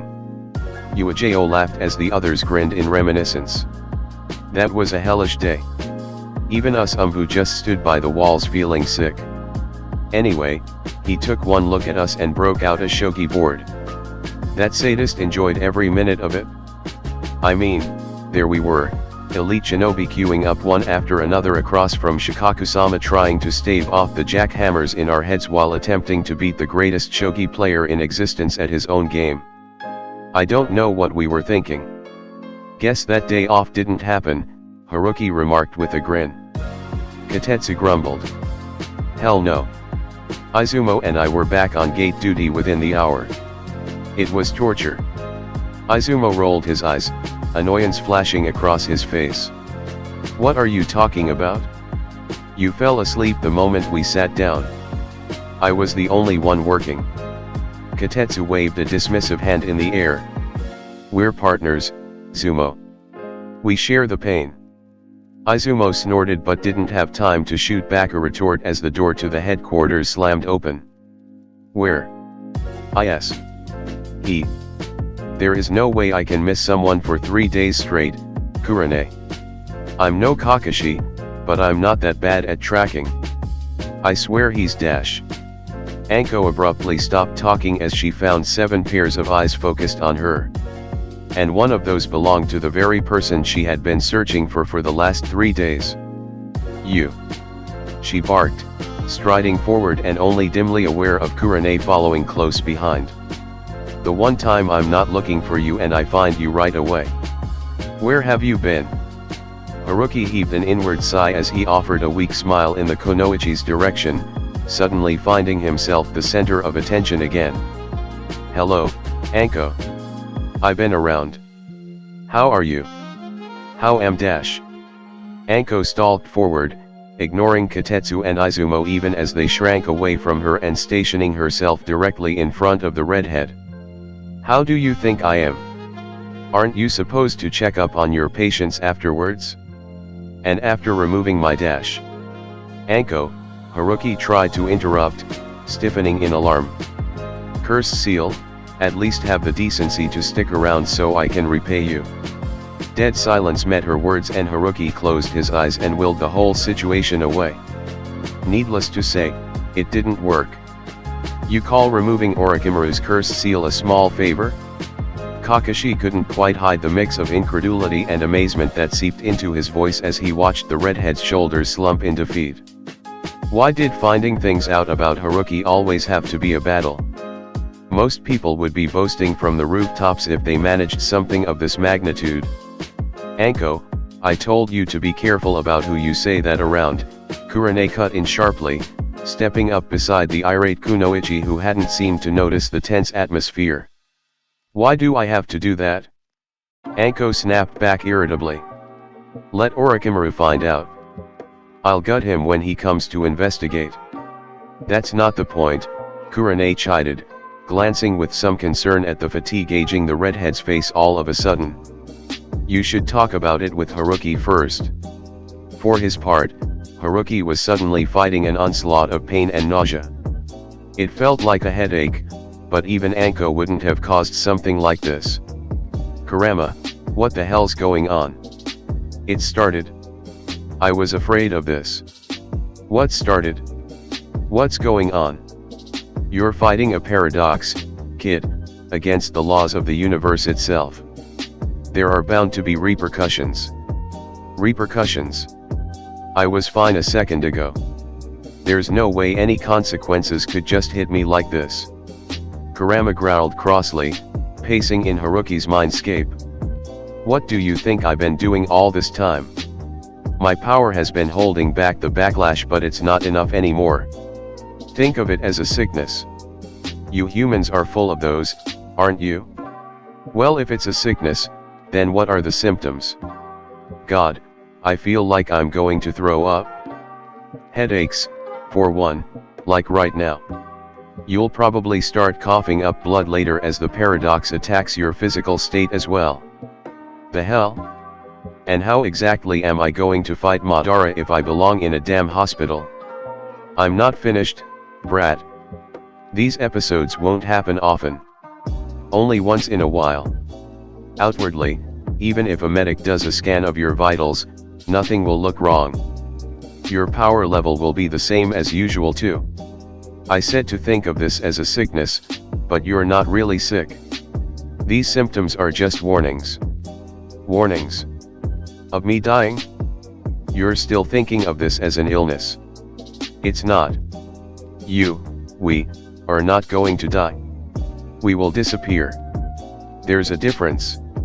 Our existence in this timeline will be erased because we do not belong here. Because there's another version of you running around who could still be like you, so, time paradox. Understand? I guess. But I'll still be alright otherwise. There'll just be pain from time to time. Yes, I suppose you could say that. Though the episodes will get progressively worse as your time here shortens. That's fine. As long as I have enough strength to finish what I have to do. I think my headache's passing. Shit, I've been quiet too long. We'll talk more later. You really should have told me all this earlier. KO, you've finally done it? Yelled someone to death. That's a first, even for you. Shut up. He's not dead. And it's not like you didn't say anything, hey take. I didn't yell at him, I was only commenting on something he said earlier. Would both of you shut up? Neither of you are helping. Shouldn't we lay him down or something? Move over, Izumo. Not like that, Katetsu. Geez, you suck at taking care of sick people. Well, it's a good thing I'm not a medic nin then, isn't it? Damn, he's light. Doesn't he eat anything? Put him down. He doesn't like being touched too much. Calm down, Kakashi. He's just moving him to a more comfortable position. So now what? Do we dump water on him? No, Anko. And you men aren't helping matters by crowding him. Kurane, help me out here. A hand brushed against his forehead and Haruki instinctively flinched away, trying to fight his way back to the outside world. He hadn't even felt himself lose consciousness. With a near inaudible groan, he forced his eyes open, blinking as his sight cleared and he found himself staring up at a worried-looking Uejiro. Haruki smiled wistfully. The Kunoichi had always been a bit of a mother hen. She had definitely taken care of her squad and friends as fiercely as a mother would her children. Haruki? Kurane appeared in his line of sight, a bottle of water in hand. Can you sit up? Haruki nodded tightly, mind racing as he tried to think up a good excuse for passing out. He accepted the water silently, remembering not to check for poison and thanking her with a nod as he avoided their gazes. "Sorry," he finally offered, capping the bottle. "I didn't mean to do that." Anko made a skeptical sound at the back of her throat. "I doubt anyone would want to faint on purpose." She was still scowling fiercely, but her voice was carefully lowered, and she had backed up a few paces from where Haruki was currently sitting. "Are you all right?" Kakashi finally shuffled forward, pushing past Kurane to crouch down in front of Haruki. "Do you need to lie down some more?" Haruki shook his head, mentally noting that his headache was gone and the nausea had receded. "I'm fine. Just felt a bit lightheaded." He smiled reassuringly. "Guess I should have eaten more ramen earlier." Kakashi's visible eye narrowed, obviously not buying it, but said no more, rising to his full height as Haruki stood up. "I'm all right now." Haruki turned to Anko. "And if you want to repay me, don't spread the fact that your cursed seal's gone any further. Please." Anko stared back for a long moment, studying the redhead carefully. "Fine," she consented at last, before glaring around the room. "Pretend you didn't hear me," she ordered. Everyone's sweat dropped but nodded without reluctance. Anko turned back to Haruki, frowning at him. "Why though? Orochimaru will find out eventually." "Yes," Haruki agreed, allowing his expression to darken. "And it'll be one hell of a surprise for him then." He glanced around before deciding to expand a little. They all looked far too curious for anyone's good. "You all know about Hyuga Hisashi's return?" There was a round of general nods. The news had spread like wildfire amongst the shinobi, and most had already seen the Hyuga clan head's brother walking around at one point or another. "Then you should know that there will be a meeting between the Hokage and the Raikage sometime soon." Haruki paused, considering his words. "And after what happened the last time Kyumo was invited into Konoha, the Sandaime won't allow them entry again, but neither will he want to meet on their home turf. The meeting will probably take place on neutral ground, in either Yu-no-Kuni or Shimo-no-Kuni.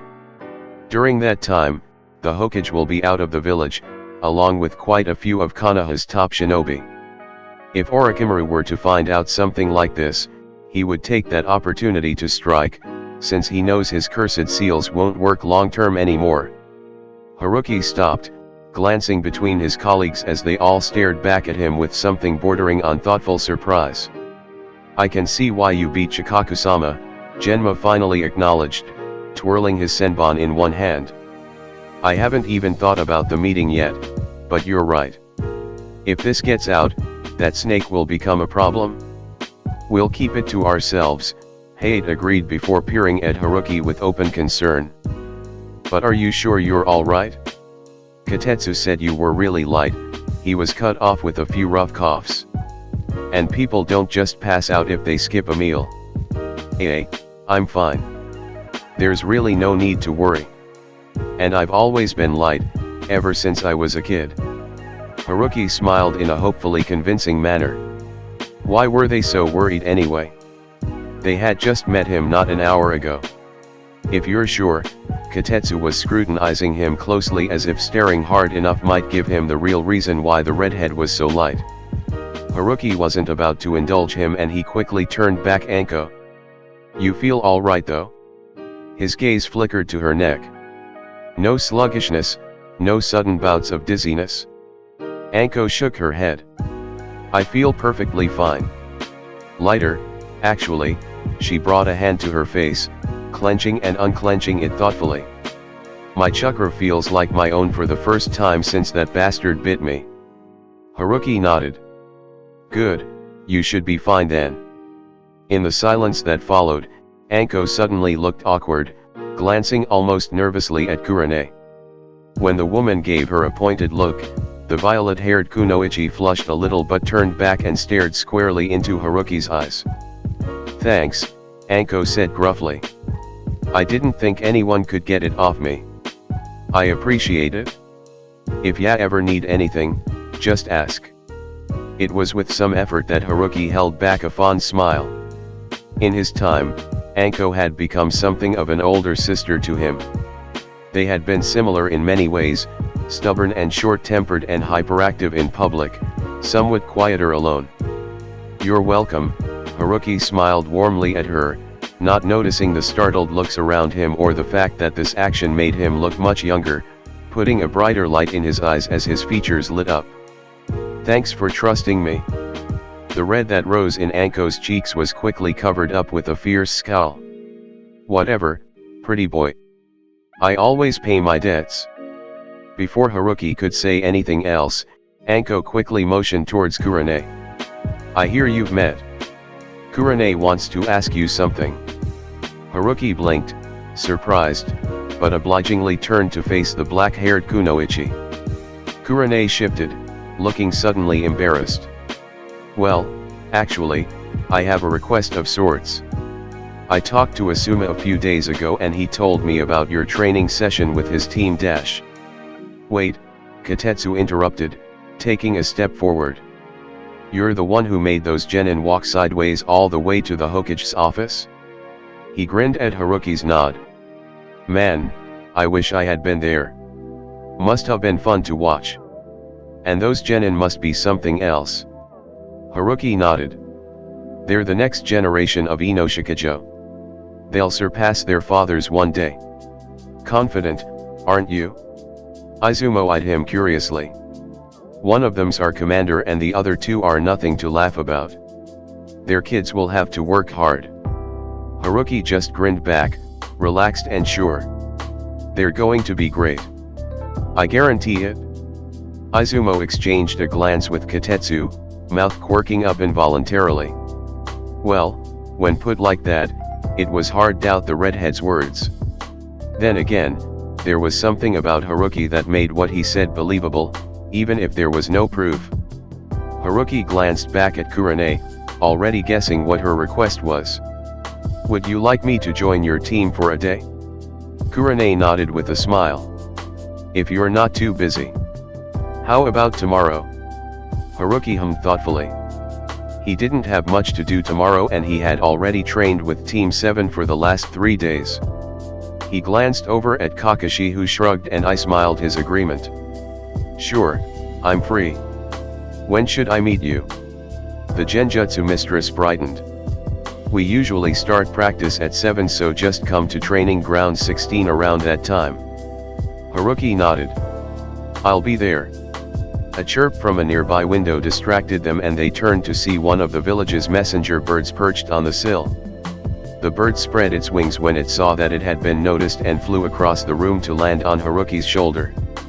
Its beak opened and a distinctive trill sounded in the lounge, the tune that summoned a jounin to the Hokage's office.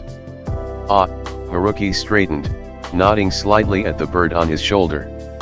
Message delivered, the bird took off again, disappearing as quickly as it had come. "It seems that the Sandame wants to see me. I should get going." Before he could take one step for the door, Uejo quickly moved forward, frowning sternly at him.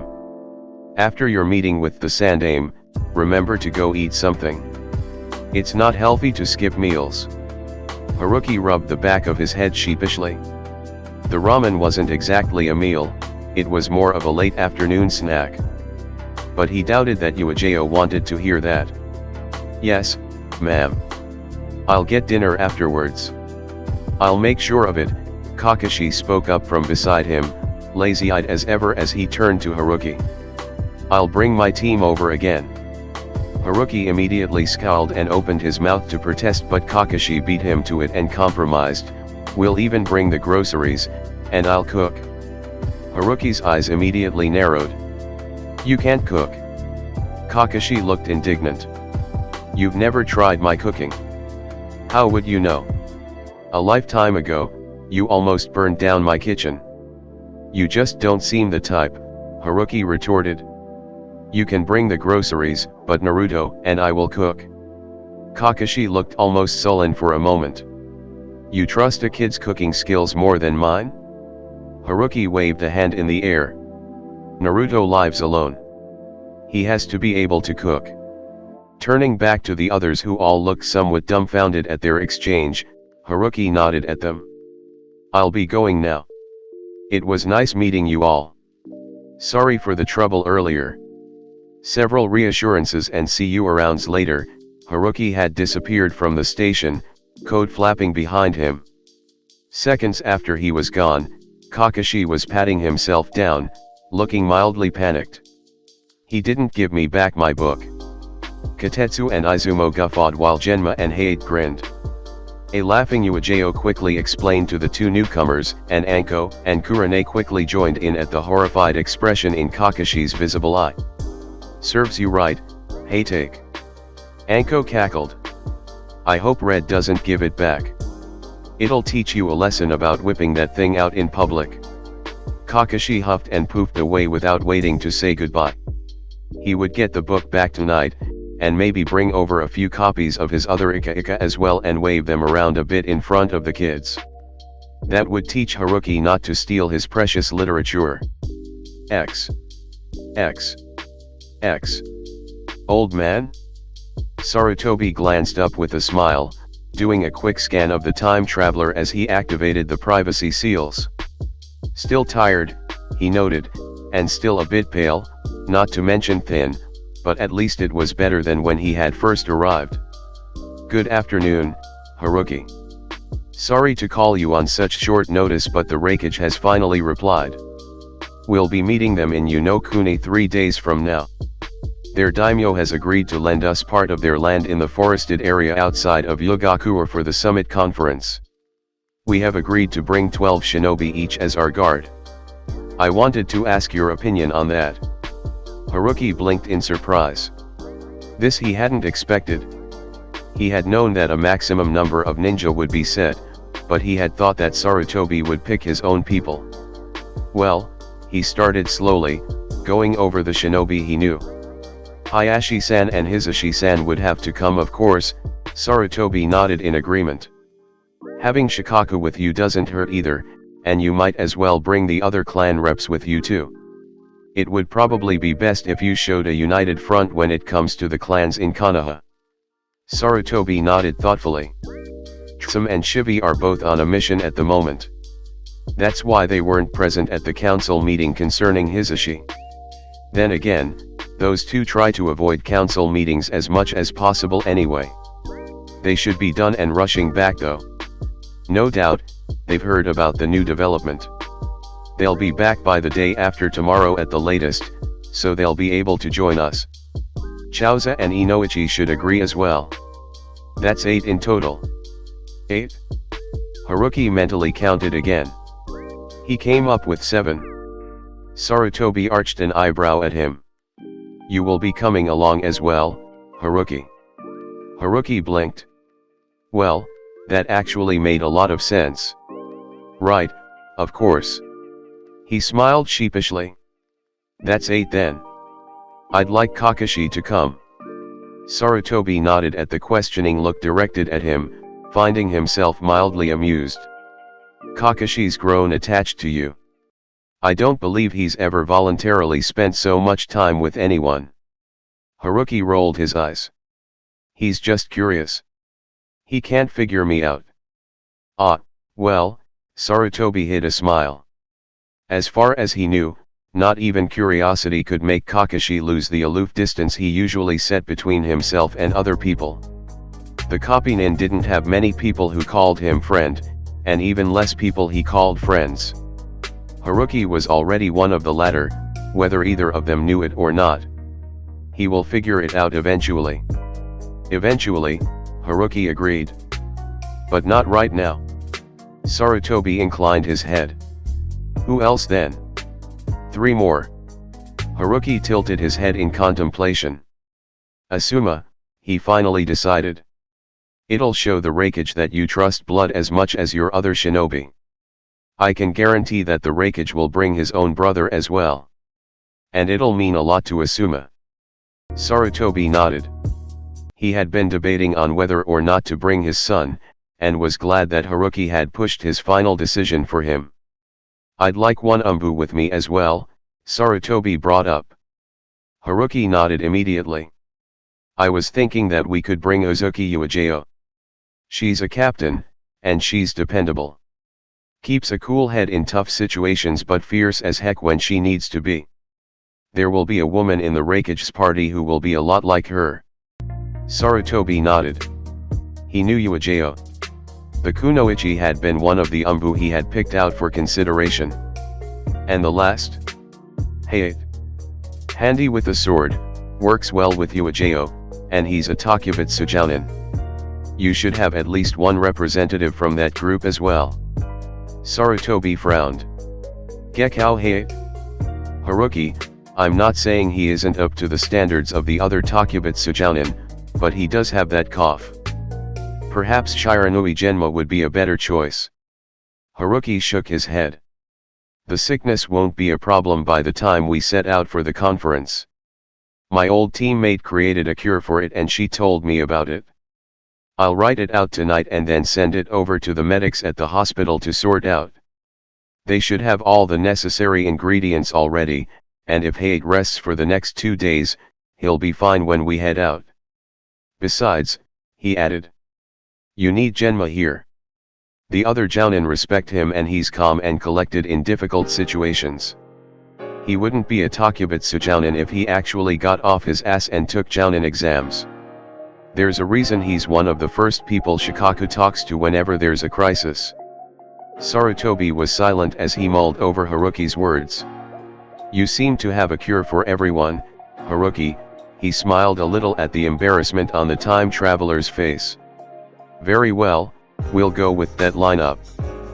But you know that the people you picked will have to know the part you played in Hisashi's retrieval, right? Haruki nodded. I think they're all trustworthy people, and they know how to keep their mouths shut.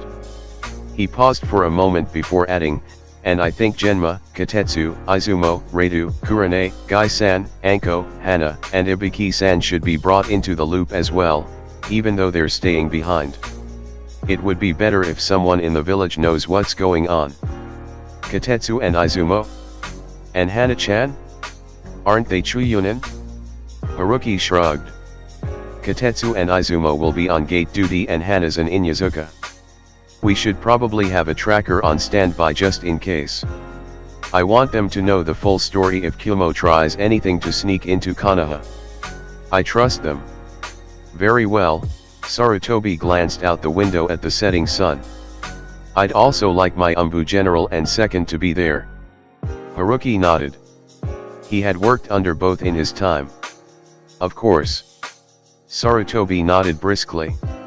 Then I think that's all for today. Wait, there's one more thing, Haruki cut in. There's something I want to talk to you about. It concerns the 2 Kumonin I mentioned earlier, the Rakege's brother and the woman. I have an idea. Sarutobi's eyebrows got steadily higher as he listened to the redhead lay out his plan. It wasn't a bad idea. It wasn't a bad idea at all. X. Excuse me? Miki glanced up, blinking in surprise at the red-haired shinobi standing in front of her. She hadn't sensed anyone approaching. Quickly pasting on a polite smile even as she scanned the ninja with mostly a medic's eye, shadows under tired eyes, too pale, too thin, and partly a woman's eye, quite good looking, even with the visible exhaustion. Man would be gorgeous when he was completely healthy, she asked. Hi, may I help you? The shinobi nodded. Could you direct me to the medic that usually treats Gekkou Hayate? The medic nin frowned thoughtfully, quickly opening a file cabinet and flicking through the numerous dossiers neatly sorted there. Ah yes, you must mean Kano Takumi-sensei. He should be free in 10 minutes actually. She turned back, smiling again. Would you like me to book you an appointment then? The red-haired Jounin shook his head. I'm only here to see him about Hayate. It won't take more than a few minutes. If you could just point me to his office and tell him that I'd like to see him, that'd be great. Miki pursed her lips. How could this man just stand there looking like death warmed over and tell her that he wasn't here for medical attention? The Jounin seemed to sense her concern and smiled reassuringly at her. I am fine. Just had a late night. Mickey glared at the shinobi, unimpressed. She was a medic-nin for heaven's sake. But short of the Hokage's own order, it wasn't as if she could force him to see a doctor. Very well, she acquiesced reluctantly. I'll contact Kano-sensei and tell him to meet you in his office, ER? She trailed off, glancing questioningly at the jounin. Kazuma Haruki, came the prompt reply. Mickey did a double take. This was the shinobi everyone was talking about? The crazy sensei that had made a team of genin practice their chakra control through the Hokage Tower, favored by the Hokage himself, and had practically been adopted by Konoha's famed Sharingan no Kakashi. Ma'am? Yes, of course, Kazuma-san, Mickey managed to splutter out, cheeks flushing at being caught staring. Just head up the stairs. Kano-sensei's office is the second door on the left in the east wing. Thank you. With a last grateful smile, the red-haired jounin left, leaving a flustered Mickey behind. X. As Haruki waited patiently in the office, he flipped through the folder containing the information on the cure one more time. It had taken 5 hours last night to write everything out. Kurama knew the information of course, but the fox's knowledge of it was a bit skewed. Apparently, demons just didn't retain human facts the same way humans did. The order, for one, really meant nothing to the Kyuubi. After all, what would it matter if one item went before another when demons simply used chakra to heal? But they had worked it out in the end, and by that time, it had been past 4 in the morning.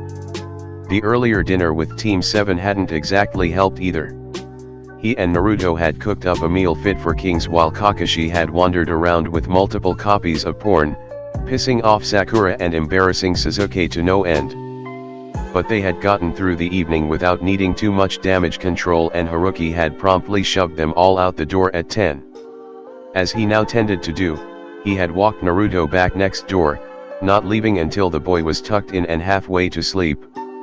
Closing the folder, Haruki sighed.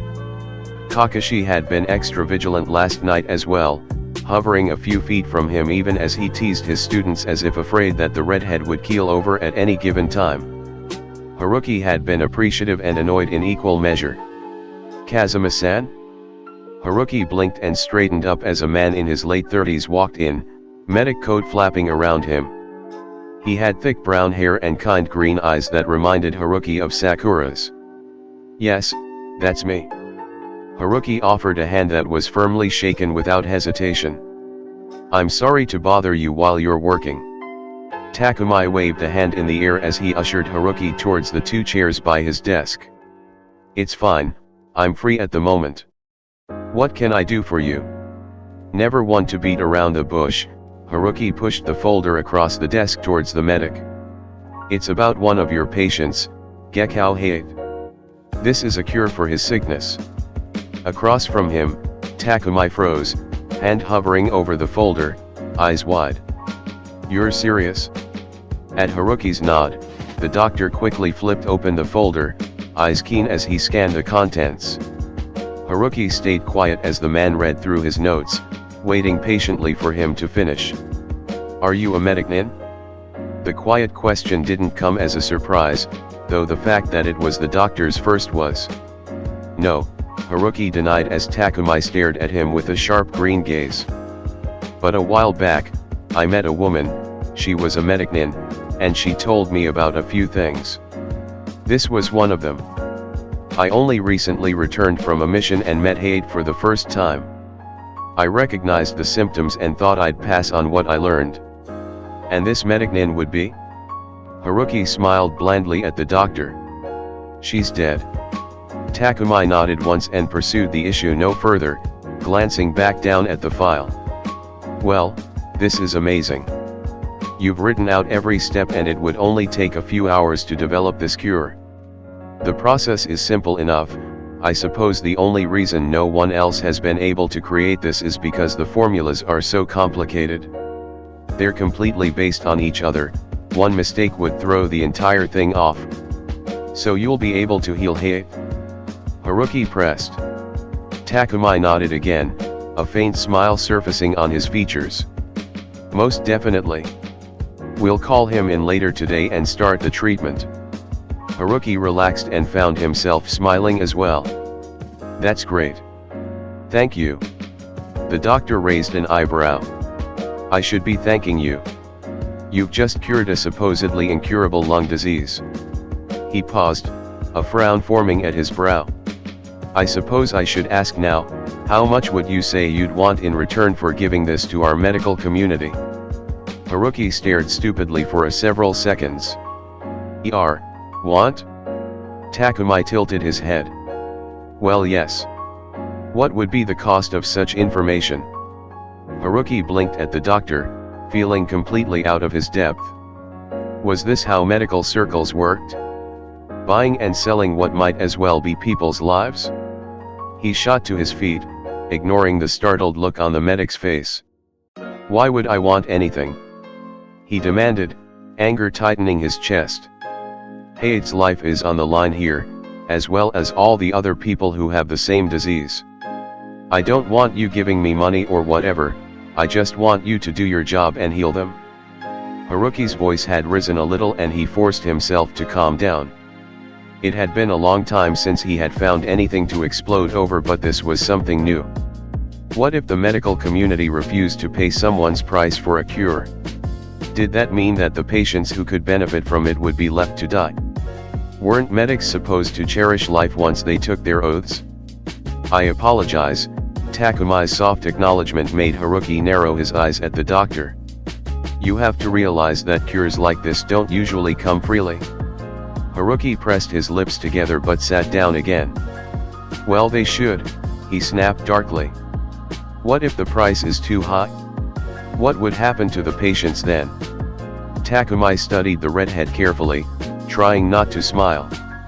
This jounin was one surprise after another. When Mickey had told him of the shinobi waiting to see him in his office about hate, he had expected another friend come to insist on knowing if any progress had been made on the cure. He hadn't expected a cure to land, quite literally, in his hands. Takumai had been prepared to pay whatever price Haruki wanted. He liked hate and didn't want to see him or his lover and friends suffer more than they had to. But again, the jounin had surprised him, refusing payment and even taking offense at the implication.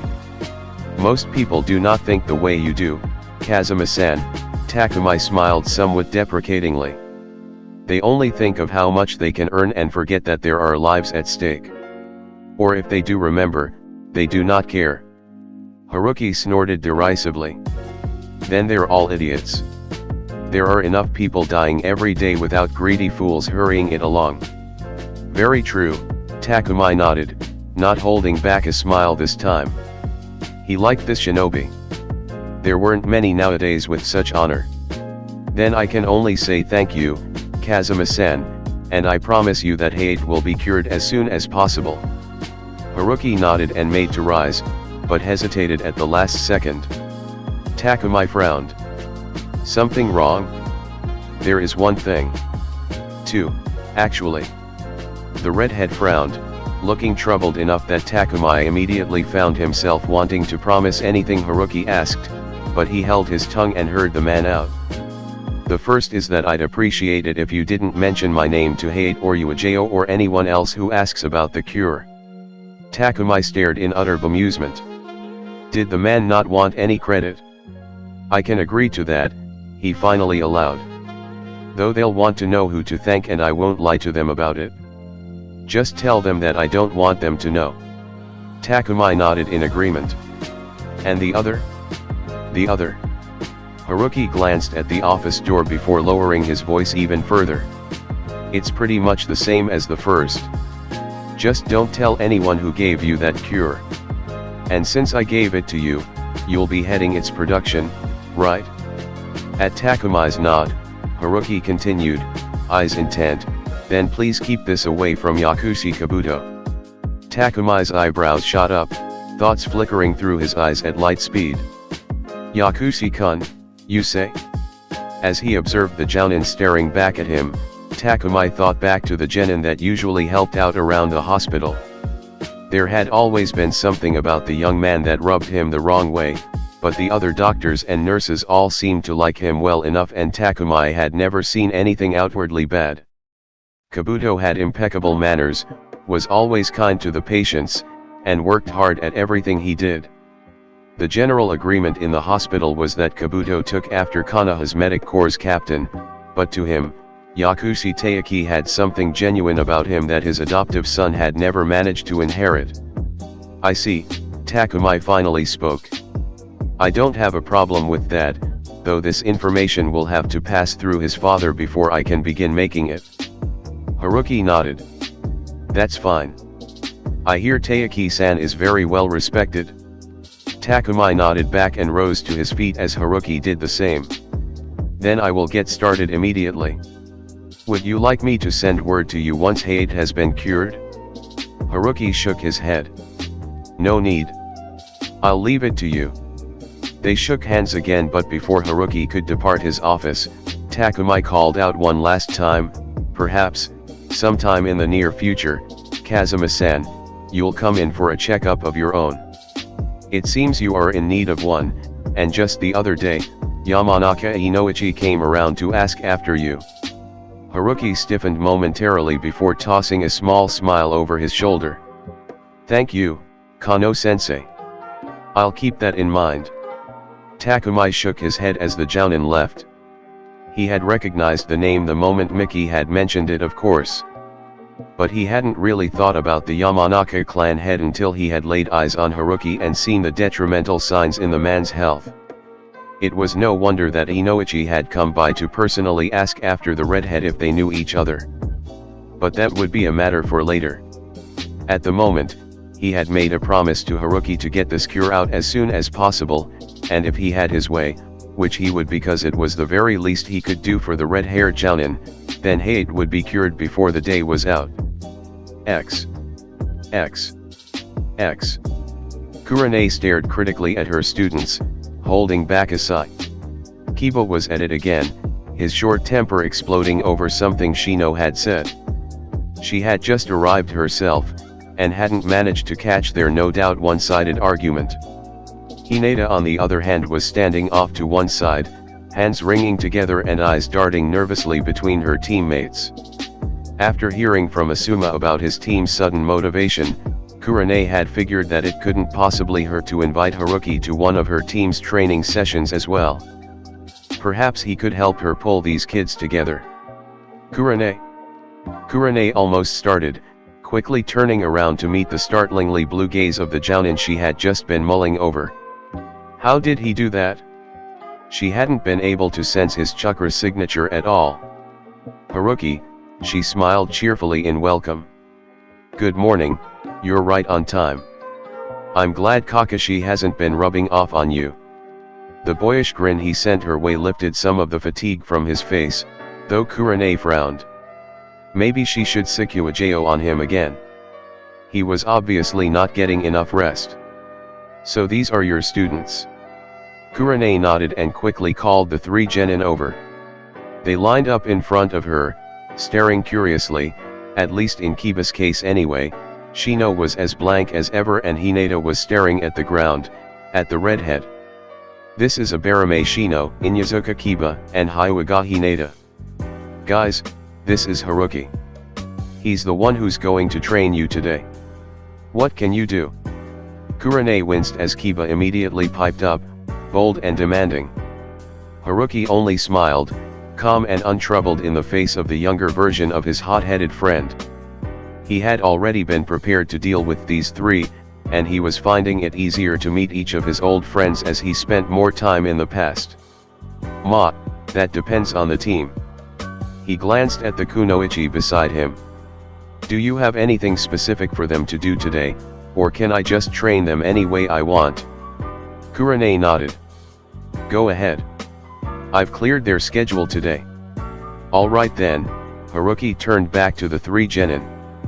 "Basically, we're going to play a game of hide and seek. Kurane and I will be hiding, you three will be seeking." Kiba immediately scoffed. "That's easy. Akamaru can find anyone." Haruki shrugged easily. There will be rules, of course. Or rather, obstacles. I will be using cage buns hens for one. That would be a bit difficult for Akamaru, don't you think? Kiba frowned, glancing up at the dog perched on his head. Haruki pulled out 3 ribbons, one green, one blue, and the last yellow. This will be your goal. Either I or Kurane will be holding these. All you have to do is ask. But our cage buns hens will be holding these too. The only rule is that you will fail if you take the wrong ribbons. Time limit is the rest of the day. You can use your dog, he looked at Kiba before switching his gaze to Shino. Or your bugs, and then turned to look at Hinata. Or your eyes. Use whatever means you can. Understand? Kiba nodded determinedly while Akamaru yipped above him. It didn't matter that there would be cage buns hens. He would disperse them and, if they didn't, they would be the real ones. This would be easy. Shino inclined his head, silently directing one of his female bugs to land on Haruki's shoulder. The Jounin didn't seem to notice. He would be able to find him soon enough. His Kikaichuya would only stay on the real one. Hinata nodded meekly, glancing up briefly. She knew Kiba and Shino already had a plan. They always did. But she wondered if they would ask for her help. She had the Byakugan after all. She would be able to tell the difference between the cage buns hens and their real senseis. But, probably not. Just because she had the Byakugan didn't mean that she could use it well enough to help her teammates. Her shoulders slumped. She supposed she would leave this to them then. Haruki eyed all 3 of them. Geez, this was the quietest team he had ever worked with. Even Niji and Suzuki had been more talkative than this lot, with the exception of Kiba. He sighed inwardly. He hoped this exercise would help. He didn't know what else to do. He had spent a lot of time thinking up this plan and had even approached a few other shinobi for help earlier as he had set up the village-wide obstacle course. They had both agreed, eager for something to brighten up the monotone day. All right then. When I say. He glanced meaningfully at Kurane and the woman blinked in abrupt understanding, tensing subtly and nodding slightly in return. Begin. Kiba blinked when neither Jounin moved, Haruki still holding onto the ribbons. Well? He asked impatiently. Aren't you going to hide? Haruki shrugged, hefting the ribbons absently. Kurane tilted her head at them, frowning a little. From his right, Shino suddenly spoke up. These are clones. They are already gone. Kiba glared sullenly at his teammate. How would you know that? Shino nodded at the copy of Haruki. The Kikaichuyo I placed on Haruki-san's shoulder is no longer there. Thus, this is a cage bunshin. Kiba huffed in irritation when the 2 in front of them smiled and dispersed, leaving only small puffs of smoke. Fine then. Akamaru. His partner leapt to the ground, nose already twitching. Let's find them, boy. Which way do we go first? Shino frowned, irritation tilting his mouth down behind his collar. Why didn't Kiba ever listen? He should at least hear him out fully. After all, Shino had already noticed the clones. Feeling disgruntled, he headed off on his own, a male Kikaichuyo flying ahead of him. If Kiba didn't want to listen, then Shino would find the Jounin on his own. Hinata glanced uneasily between the 2 boys. Now what was she supposed to do? Kiba had shot a nasty glare at Shino as the bug user walked off before ignoring him entirely. Should she follow Kiba? Or maybe Shino? Come on, Hinata. Kiba suddenly called out, waving at her. They're this way. Well, Kiba seemed to want her along. Nodding timidly, Hinata hurried after him. Maybe they could meet up with Shino later. X. I admit, I didn't think this exercise would be very hard for them earlier, but this could get interesting. Kurane leaned against a tree as they watched several pairs of cage buns hens walk off in different directions. After Haruki explained the plan to her, Kurane had found herself looking forward to the rest of the day. This exercise would take all three of their skills combined and would help strengthen their tracking skills as well as their teamwork. Could I see some of those seals then? She asked eagerly as they watched the last pair walk off. I've never seen anything that could block the Byakugan. Haruki chuckled but motioned her forward, extending a hand to touch the air. Kurane gasped in surprise when Kanji flashed into appearance in front of her, glowing with blue chakra. Wait a minute, she murmured, leaning forward. Her eyes widened as she saw wind currents shifting in the air, knotted tightly together with chakra. You drew the seal with wind and chakra? No one does that. No one can. Haruki grinned at her, something like pride shining from that expression. Well, I can. Pretty awesome, right? I can only hold it together for about a day though. Wind is damn hard to control. Kurane tried not to gape as the seal faded again. A day? She didn't know anyone who could do this for a second, much less a full 24 hours. There was a reason why wind-based ninjutsu was quick and lethal. Shinobi used chakra to shape the wind and throw it at the enemy, but even seasoned ninja couldn't hold it for too long or the attack would injure themselves. Wind was untamable. For Haruki to shape it into a seal and keep it activated with nothing but his own chakra was nothing short of insane. Asuma is going to have a heart attack when he finds out, Kurane said with feeling. You have amazing control over the wind element. Haruki just smiled at her. Thanks, he glanced distractedly to the right. Shino-kun's coming this way. Oh, that's right. Almost forgot. Kurane blinked when Haruki created another bunshin before removing a Kakaichuyo from his shoulder and placing it on the clone instead. Shino always does plan several steps ahead, Kurane voiced, amused. You're not going to kill it? Haruki frowned thoughtfully as he examined the Kakaichuyo. There was no way he was going to kill any of the Abarame bugs if he could help it.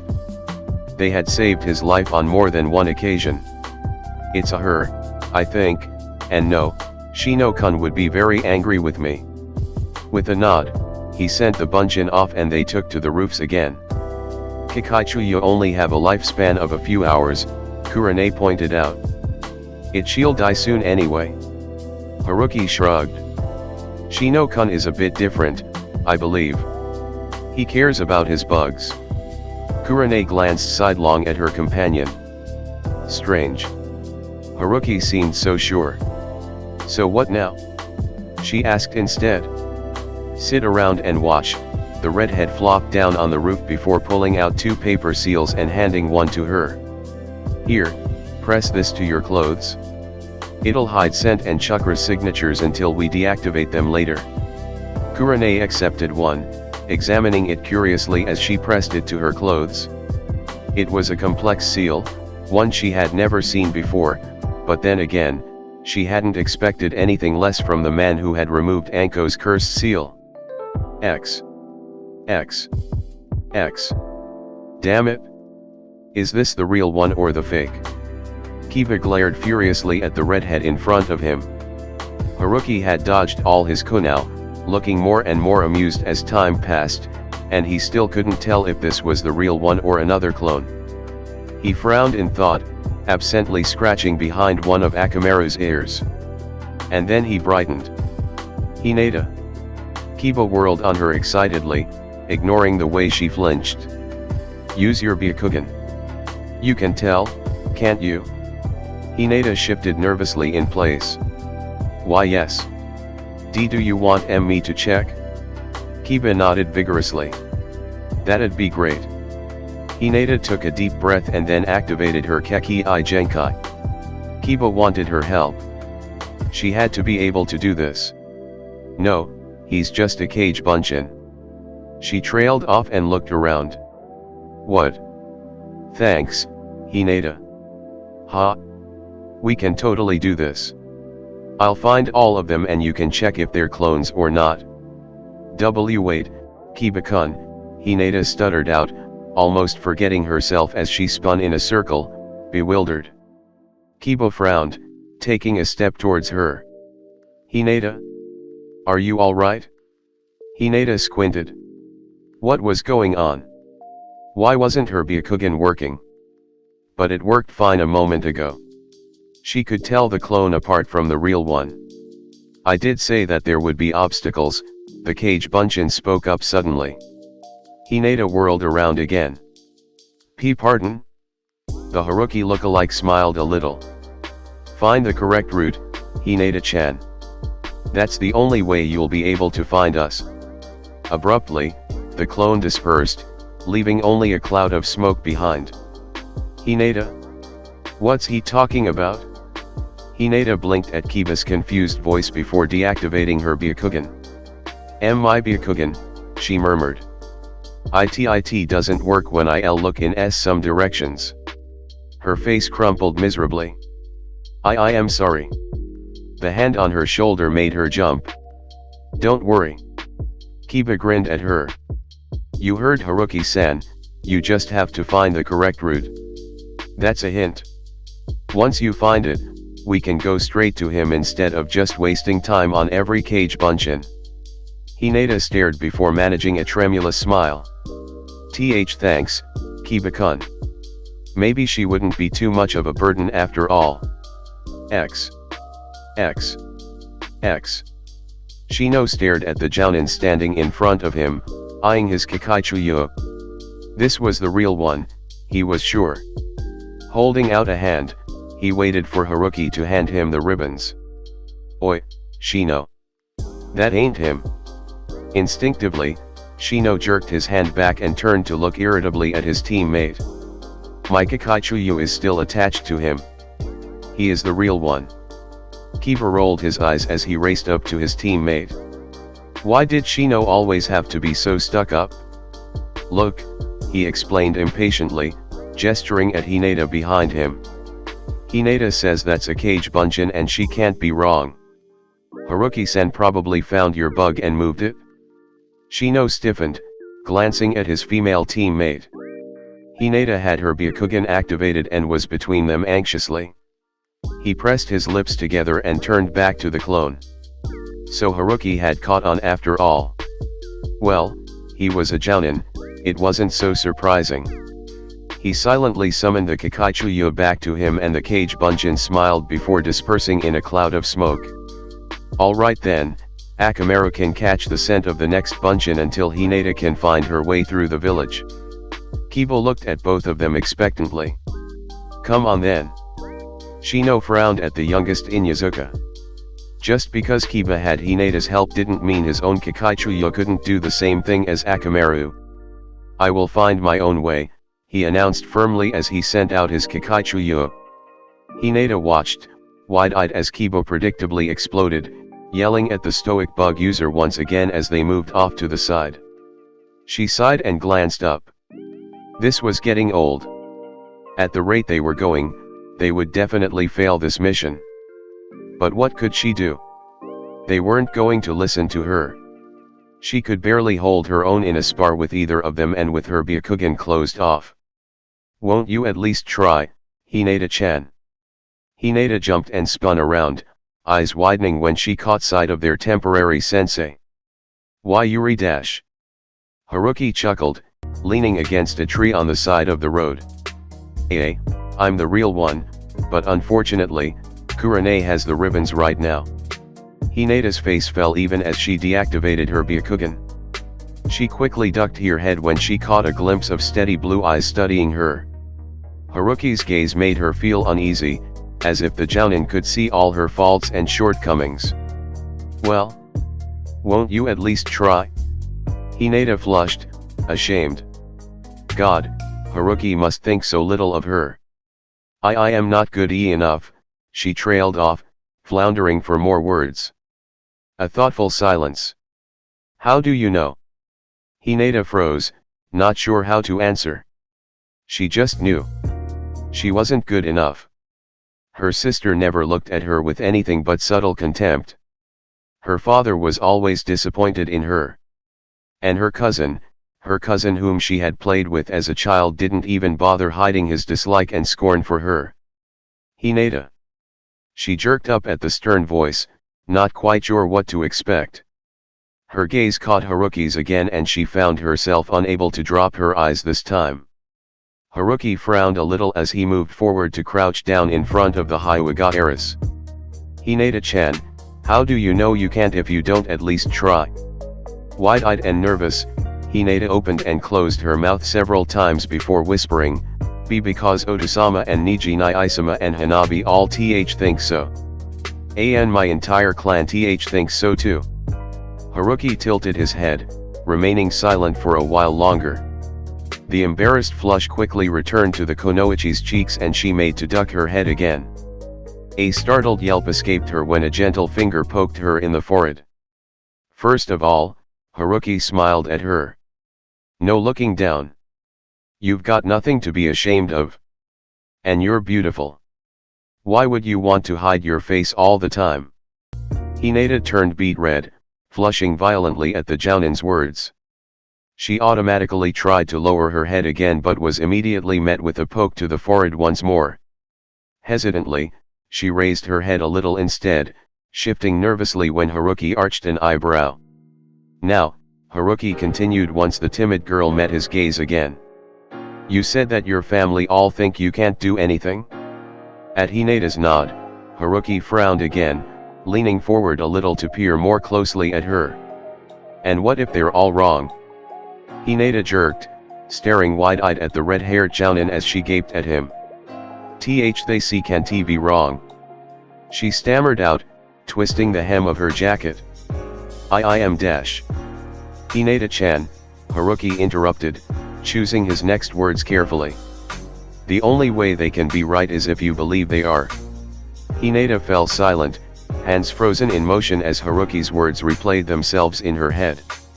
Haruki inwardly sighed. God, this was hard. He was much more used to the quiet but confident woman Hinata would eventually grow up into. "It's easy, Hinata-chan," Haruki continued patiently. "There's only one thing you have to decide, do you want them to be right?" Hinata instantly shook her head before she could stop herself. Flushing again, she just managed to remember not to look down and felt a stir of warmth in her chest as Haruki smiled his approval. "Well then," Haruki reached out to gently untangle her fingers from her jacket. "I don't see the problem. If you don't want them be right, then prove them wrong." Hinata deflated. I can't dash. "Try," Haruki cut in again. "You never know until you try. And you just keep trying until you get it right. Besides, what do they know? Who can possibly know you better than you know yourself? Your thoughts, your feelings, your insecurities, your dreams, no one can possibly know those things better than you.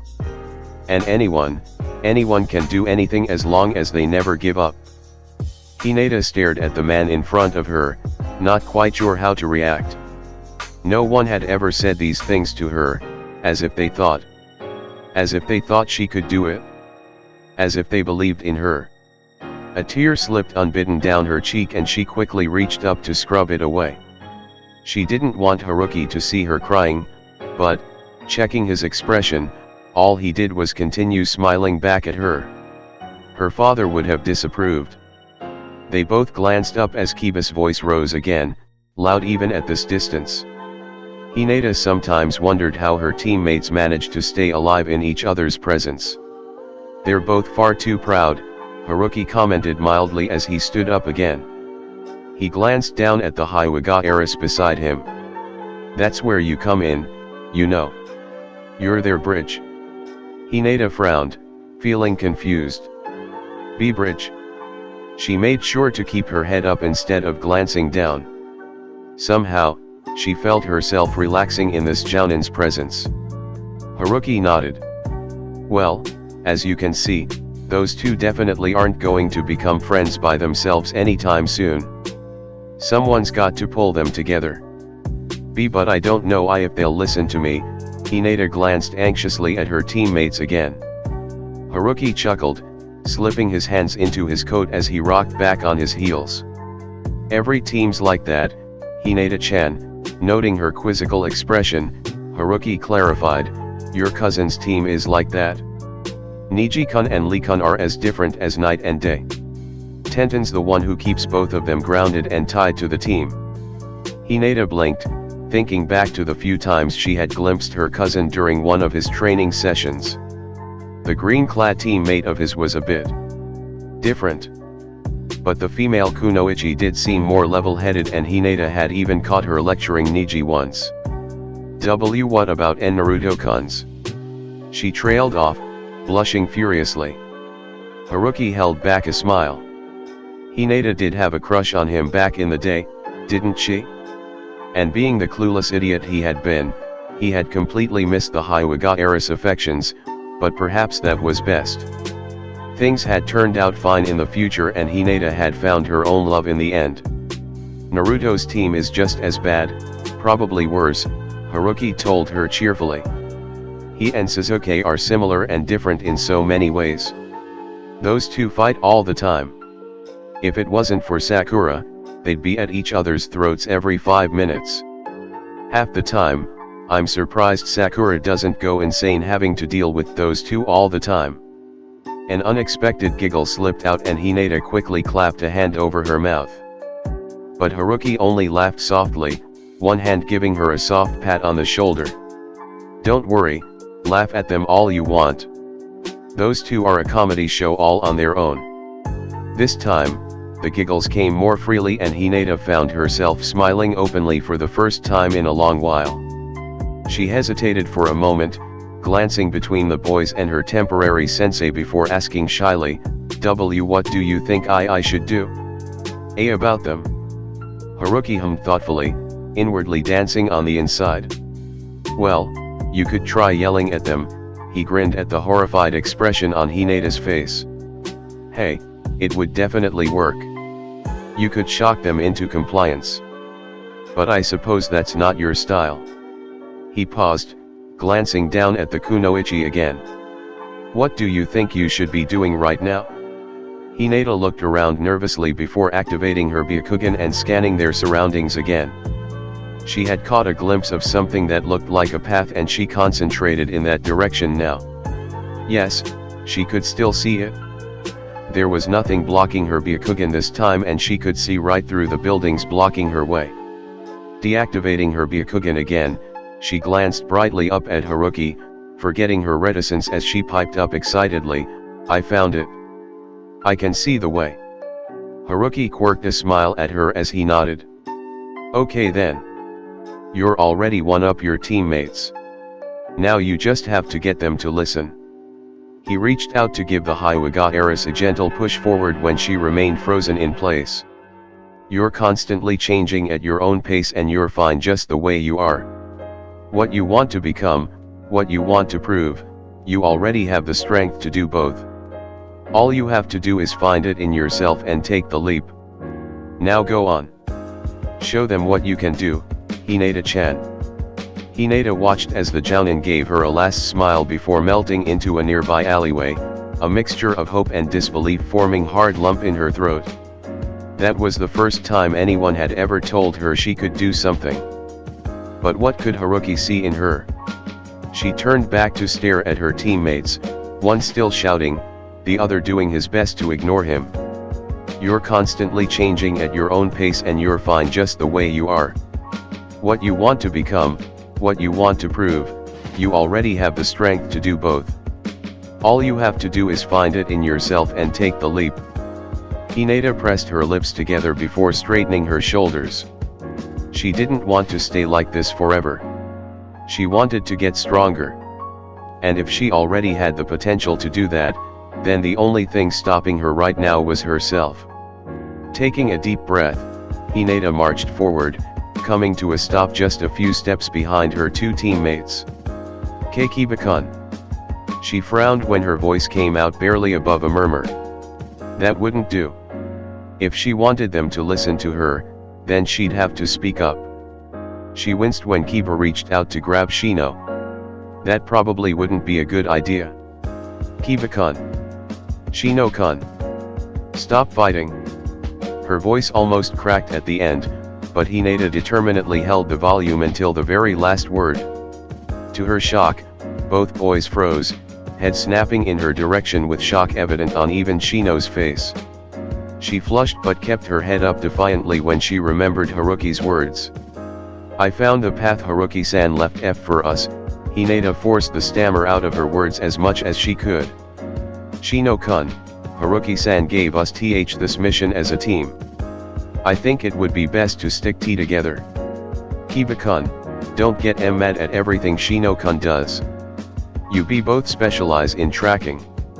You have your way and Shino-kun has his. Wouldn't we finish this mission even faster if you two work together?" Hinata felt her clenched hands tremble just a little by the end of her monologue. She had never spoken so much at one time. Actually, she was pretty sure she had never spoken so much in a day. Both her teammates were staring at her as if she had suddenly grown a second head, and Hinata fought the urge to shrink away and look down, staring resolutely back at the boys. Surprisingly, Shino was the first to capitulate, shoulders suddenly losing their tense slant and his entire countenance regaining their previous stoicism. "If you have found the path Haruki-san designated for us," Shino muttered, "then it is logical to stay together." Kiba couldn't quite tear his eyes off his female teammate. What the heck had happened to Hinata? Where was the shy, timid girl he knew as his teammate? At the moment, all he could see was a subtle ferocity in Hinata's face, almost daring him to argue with her. He managed, rubbing the back of his neck as his expression turned sheepish. "Well, if you know which way to go, then staying together sounds good." Hinata brightened visibly. They listened to her. Was this all she had to do? Give them something important enough that they would see the value of sticking together as a team. "Oh, okay then," she stammered out when she noticed that both boys' attentions were still glued on her. Let's go this way. I think we're heading towards the V Village gates." Hinata turned and began walking, stamping down the urge to check if they would follow. She found herself smiling when she heard the shuffle of footsteps fall into step behind her. Maybe she could do something if she tried. X. Asuma was right, you're great with children. Haruki snorted, perched at the edge of a rooftop. Kurane, it was touch and go for a while there. I'm not used to talking to girls like Hinata. Until the last moment, I still hadn't decided how I was going to get through to her. Kurane blinked, leaning forward curiously. Undecided? What would you have done instead if not that? Haruki shrugged before grinning wryly. Got her mad. Insulted her until she got pissed enough to yell back at me. Haruki raised his hands in a placating gesture at the appalled look on the Kunoichi's face. Hey, don't look at me like that. I know people that just won't respond unless I piss them off. Like Anko, Kurane shot back huffily. Not Hinata. I would have punched you if you had picked that method. The redhead rubbed the back of his head awkwardly. Good thing I didn't then, huh? Kurane just rolled her eyes before nodding at her students. Let's go then. They're almost at the gates. X. Katetsu perked up from his slumped position at the wooden desk when he caught sight of three distant figures making their way toward them. Hey. They're coming. Izumo rolled his eyes but couldn't help straightening up as well. Gate duty was damn boring when there wasn't anything going on and damn annoying when there was. Either way, it wasn't the best job in the world. You think they'll ask us? Katetsu leaned forward impatiently, peering at the approaching genin. Maybe we should give them a hint. Izumo couldn't suppress an exasperated sigh as he reached out and yanked his partner back into his seat. Would you stop that? With the way you're acting, you might as well be waving a red flag at them. Besides, Haruki said they'd get it. We're supposed to give them the hint after they come to us, not give them a hint to get the real hint. Katetsu huffed but settled back down in his chair. He had been bored all morning and it was already nearing midday. There hadn't been so much as an ant crossing into Konoha. No one could blame him for being a little excited. When Haruki had approached them at 6:30 this morning looking like death warmed over, they had immediately inquired after his health. The redhead had assured them that he was fine and had just had a late night, looking almost puzzled at their concern. The two of them had been hard-pressed not to call Yuijo up immediately and have the woman drag Haruki to the hospital. The man looked like hate on a bad day. But before they could make up their minds, Haruki had launched into a brief explanation of the training exercise he had in mind for Kurene's genin team and had asked them if they wanted to help. Neither of them needed any time to think on it and agreed immediately. The makeshift mission sounded entertaining and would make their day more interesting. Genins are kinda slow, Katetsu commented in a low voice, and Izumo held back the urge to whack him over the head. They're just starting, he whispered back. What did you expect? Katetsu shuffled his feet as he watched the group draw closer. They could at least walk faster. And how exactly was that dog supposed to pick up on all the chakra threads if it was sitting on top of the boy's head? And he couldn't see a single Kakaichuyo flying around either. He squinted at them and willed them to walk faster. They stopped and looked around. Katetsu twitched and growled, damn, they're either not that bright or, well, not that bright. An elbow in his ribs made him grunt. Izumo glared irately at his partner. If you don't shut up, I'm going to knock you out and do our part by myself. His voice bordering on a whine, Katetsu retorted, come on, Zumo. We could have done this when we were genin. Izumo gave him a pointed look. You sucked at sensing chakra signatures. How would you have found the chakra threads? Katetsu grinned at his partner. You were amazing at sensing chakra. I'd just ask you. Anyway, Kurene's team have an Abarame and an Inyazuka, plus the Hyuga. They should be rushing through this with no problem. Izumo just heaved another sigh but didn't bother arguing back. Prolonged arguments with Katetsu usually resulted in headaches. The man just didn't give. Hey, they're moving again. They're coming this way. Act normal. Izumo could feel a tic developing over one eye as he tried not to slam his head into the wooden table. A bored Katetsu was a stupid and mildly hyperactive Katetsu. He aimed a kick at his partner's shin. Settle down. He snapped as best he could without raising his voice. If anyone needs to look normal, it's you. Calm down, idiot. Izumo turned to glance at the genin as Katetsu obeyed somewhat reluctantly and settled back again, shifting occasionally in his seat. He glanced down at one hand and flexed it. He was no puppeteer and sending out chakra threads wasn't something he did on a regular basis, but it was challenging enough to be fun. Maybe he would try to lead them astray. Haruki had said they could do anything they want. X. The trail ends here. Hinata stopped to look around. The main gates loomed in front of them but there wasn't anything eye-catching within sight. Shino glanced around, noting the two Chuyunin on gate duty. He frowned. One of them looked excited. Silently, he directed his bugs out. They were back within seconds, relaying their conversation to him. He took a step towards the two shinobi before stopping to consider his options. And then, with a mental sigh, he turned back to his two teammates. My Kakaichuyo say that those two Chuyunin are part of this mission. They will direct us to our next destination. Kiba's jaw dropped open, blinking in surprise at his teammate. Did Shino just offer up information of his own free will? Hinata smiled timidly at the older boy. Thanks for telling us, Shino-kun. I guess we should go ask them. Kiba closed his mouth with a click and offered a wary grin at the bug user. Alright then, let's go see what they know. A minute later, they were assembled in front of the two suddenly bored-looking shinobi, and like always, Kiba spoke up first, bounding up to the wooden desk with his usual enthusiasm. Ha!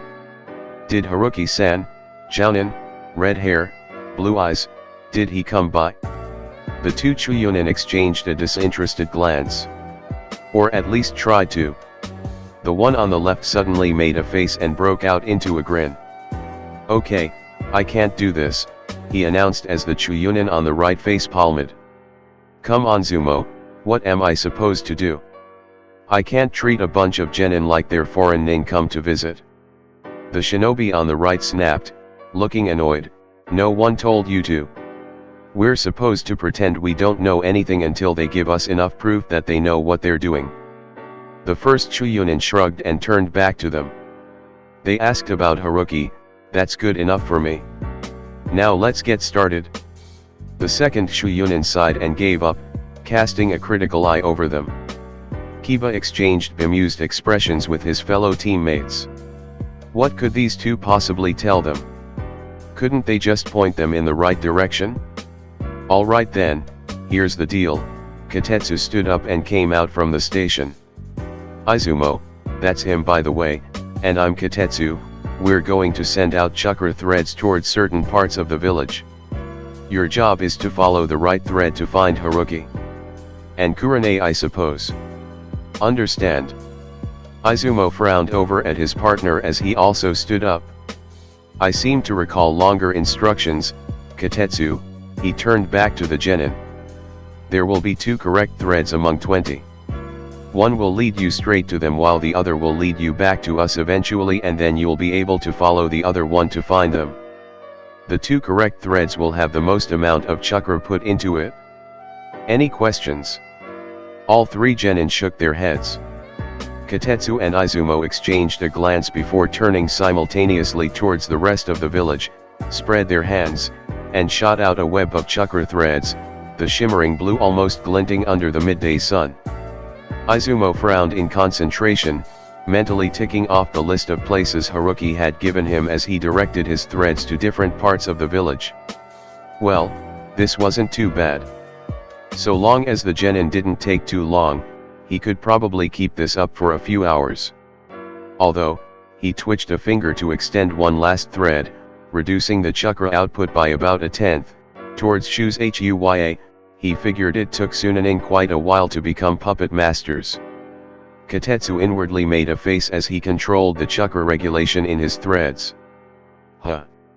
This was harder than he thought it would be. But, he thought as he tagged the side wall of Ichiraku Ramen with the thread, it was also just as much fun as he had thought it would be.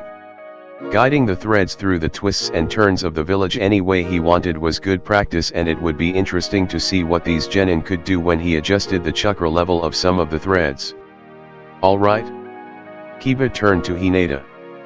"Hinata? Just find the right threads and leave the rest to Akamaru." He paused, glancing hesitantly at his other teammate before adding grudgingly, "And she knows bugs can help too." Hinata nodded and activated her Byakugan, and then almost reeled when she saw the village open before her. Haruki-san took down the barriers. She stared in surprise. Kiba glanced between her and the village. "Really?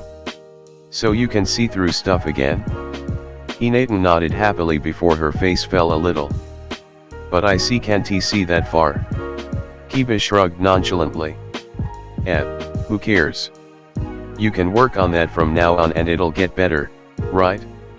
Hinata smiled tentatively at that as she nodded. Turning her Byakugan to the chakra threads, she frowned closely at the strings, quickly ruling out 9 of them. She glanced nervously at the 2 Chuyunin and quietly pointed them out.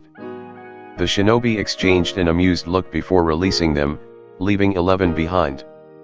This time, Hinata had to peer more closely at the threads, ruling out 2 more before becoming stumped. The last 9 looked identical. She glanced uncertainly back at her teammates and Kiba promptly bounded forward. "Alright? Let's each take a path and follow it. Whoever finds them first can use a bunchin to send for the others, okay?" Hinata nodded and Shino inclined his head before all 3 set off. The threads faded in color as they drew farther away from the 2 Chuyunin, but Akamaru had already jumped to the ground to lead Kiba. Shino had his bugs spread out in front of him, and Hinata quickly followed the trail with her eyes. Behind them, Katetsu and Izumo smirked. Haruki had said they could do anything they wanted to the incorrect strings and none of them had picked the right one. Without a word, they adjusted the threads so that they ran through alleyways and down streets, looping around the buildings to lead the genin in useless circles. Wonder how long it'll take for them to catch on? Kotetsu settled on the ground, transferring his remaining 4 strings to his right hand and withdrawing a kunao with his left to draw idle doodles on the ground. Izumo rolled his eyes but sat down as well. They made a rather strange sight. He was glad Anko wasn't around to laugh at them as they sat in front of the entrance gates with chukar threads attached to their hands. Then again, she could just as easily want to join in. It was always hard to tell her. X. 3 hours later, they were both twitching. God, how long are they going to take? Kotetsu flopped back on the ground, ignoring the fact that it shook the 2 remaining chukar threads attached to his fingers. Damn, he was starving.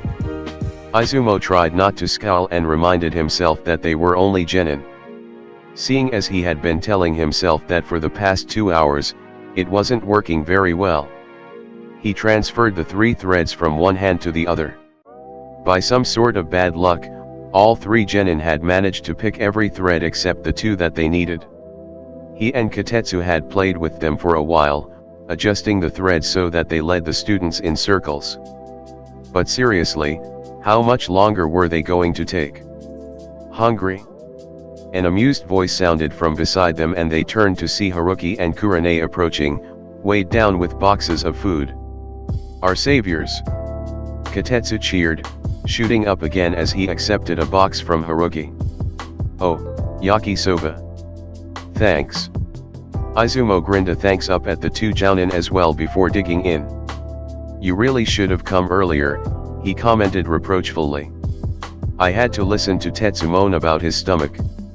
Kotetsu shot him a scowl as he swallowed a big mouthful. Hey, you were just as hungry as I was. Don't put this all on me. Haruki exchanged an amused smile with Kurane. These 2 were always good for a few laughs. Hey, are your students doing anyway? Izumo inquired. Kurane shrugged gracefully. They're following the trails well enough. Shino's been the quickest to figure out that his strings are just misleads. Kiba's the slowest. Heh, we played with them for a bit, Kotetsu remarked with a grin. We can't extend chukar strings through the entire village so we just keep looping back. Needless to say, it's been working. They all glanced up as they sensed Kiba's chukar signature storming towards them and Shino and Hinata not far behind. Ah, Haruki straightened. We better get going. Thanks for the help, you two. The 2 Chuyunin waved their chopsticks in the air. No problem. It was pretty fun. Come back anytime. And remember to buy lunch for us again. Haruki chuckled and waved a hand behind him before shining away, Kurane a few steps behind him. X. We found you. Haruki and Kurane turned from their spots on the Hokage monument, legs dangling over the edge. They both held back smiles as Kiba stormed up to them, expression thunderous and looking dusty and exhausted. Akamaru was resting on top of Kiba's head, obviously dozing, and Shino and Hinata didn't look to be faring much better. The Abaramayer was as stoic as ever but there was a tired air around him as he came up to them. The Hyuga heiress was panting, her Byakugan deactivated as she half stumbled towards them as well. Haruki smiled and stood up. Congratulations. We just talked with Kotetsu and Izumo a few minutes before you followed the last string. You've gotten faster. Kiba scowled and glared suspiciously at the ribbons, sniffing at them. All right, they're the right ones. Now I can rest. He flopped to the ground, reclining back on his hands. Kurane chuckled and rose to her feet as well, smiling at her students. Hinata had somehow managed to pull them together, though she suspected that there was still something unresolved between Kiba and Shino. Good job, she said instead. I didn't expect you to get here so quickly after returning to Kotetsu and Izumo again. Despite his fatigue, Kiba grinned up at her. Akamaru's the best. He can find anyone quickly once he gets a lead. A near-invisible frown marred Shino's brow as his irritation from the long mission and Kiba's usual antics came to a breaking point, and he remarked sharply, "My Kakaichuya helped as well.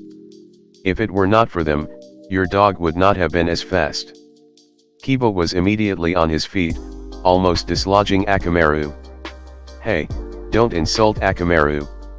His temper flared as Kurane tried to calm him down. "He's an Inyazuka dog. We're the best trackers in the world." Shino's voice was tight with tension as he retorted flatly, "Kakaichuya are less noticeable. They are obviously better trackers." Akamaru got confused when two chakra threads crossed each other. "If you were older, perhaps you too would have been able to tell the diff dash." Kiba cut in, eyes glaring as he snarled, "We're getting better every day. And Akamaru's the best partner anyone could have, and I'm not weak, so just shut up." And then, without a backwards glance, the Inyazuka rushed off, shoving roughly past both of them as he descended the Hokage monument again. Kurane stared at her team, wondering how things had gone downhill so quickly. Why would Kiba snap like that? Granted, he was more tired than usual, but Shino's first remark hadn't been very out of character. It was along the same things the bug user always said.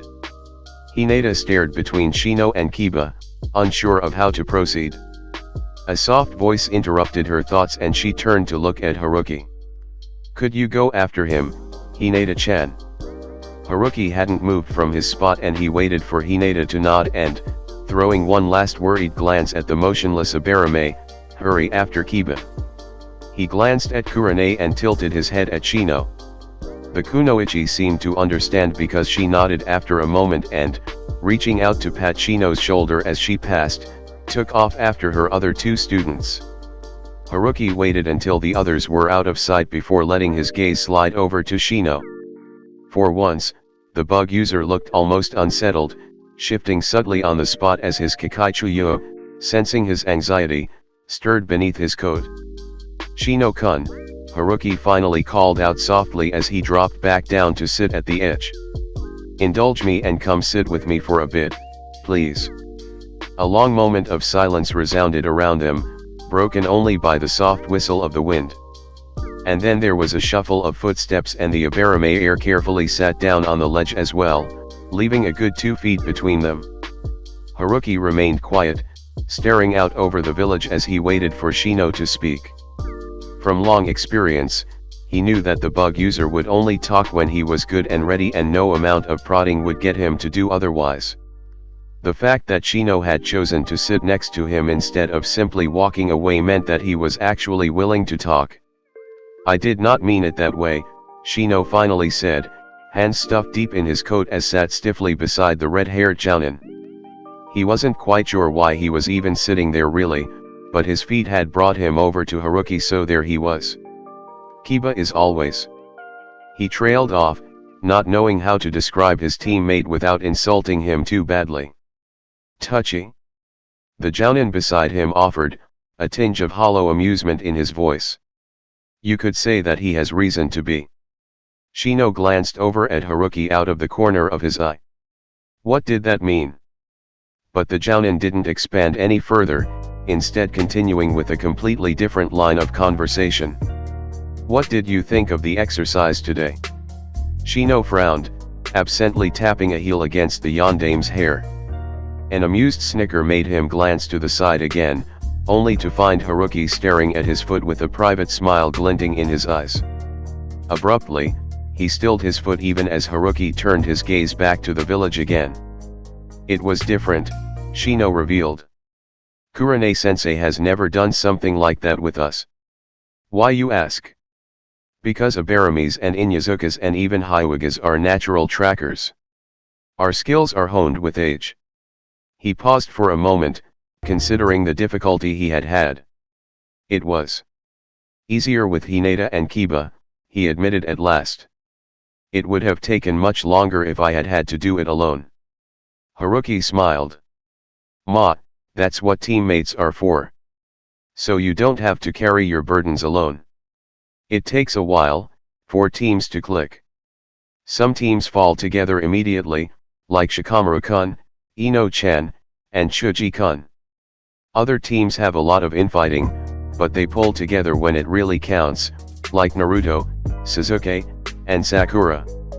Then there are teams like yours. The redhead glanced down at Shino, who don't really mesh until you get the opportunity to understand each other. Shino's frown deepened, but he remained silent. He still wasn't sure he understood. Was it hard? Haruki asked, going off on another tangent again. Sending out your bugs to retrieve information and all. Shino glanced suspiciously at the jounin before inclining his head cautiously. It was time-consuming, especially in places where my bugs have not been yet. He hesitated before continuing, I have been working on a new jutsu, but it is not going well. Oh? Haruki looked over. Maybe I could help. What's the jutsu? Shino silently pressed a hand against the ground, muttering, Hihatsu, Mashios. A faint web of chakra extended from his hand, but it stuttered to a stop about a meter away. Lips pressed together in frustration, Shino withdrew his chakra and turned back to the village. Haruki hummed thoughtfully before extending his own hand. Well, why don't you try making chakra threads, like Katetsu and Izumo today? Shino blinked as blue threads shot from the jounin's fingers and attached itself to a nearby rock. With a subtle twitch, the string yanked the rock off the ground and Haruki caught it neatly as it flew through the air. How did you dash? He leaned forward before catching himself. But Haruki only grinned, dropping the rock and reaching for his own hand. Shino hesitated. He usually didn't like anyone touching him. His Kikaichuyo sometimes didn't move fast enough and would get crushed in the few times someone did. But to his surprise, Haruki made sure to circle his fingers only around his hand and not above his wrist, gently extending his fingers. First of all, concentrate a controlled point of chakra to your fingers. Try your index to begin. And then just imagine pushing your chakra out in a controlled way, only through that finger. Try it. Shino silently did as he was told, eyes narrowing in concentration as he released the chakra.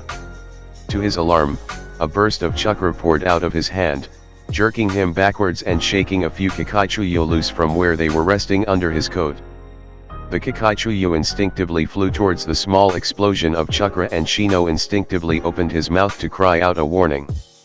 Two hands suddenly shot out and caught the three Kikaichuyo in cupped hands, drawing them away from the fading burst of energy and returning them to his coat.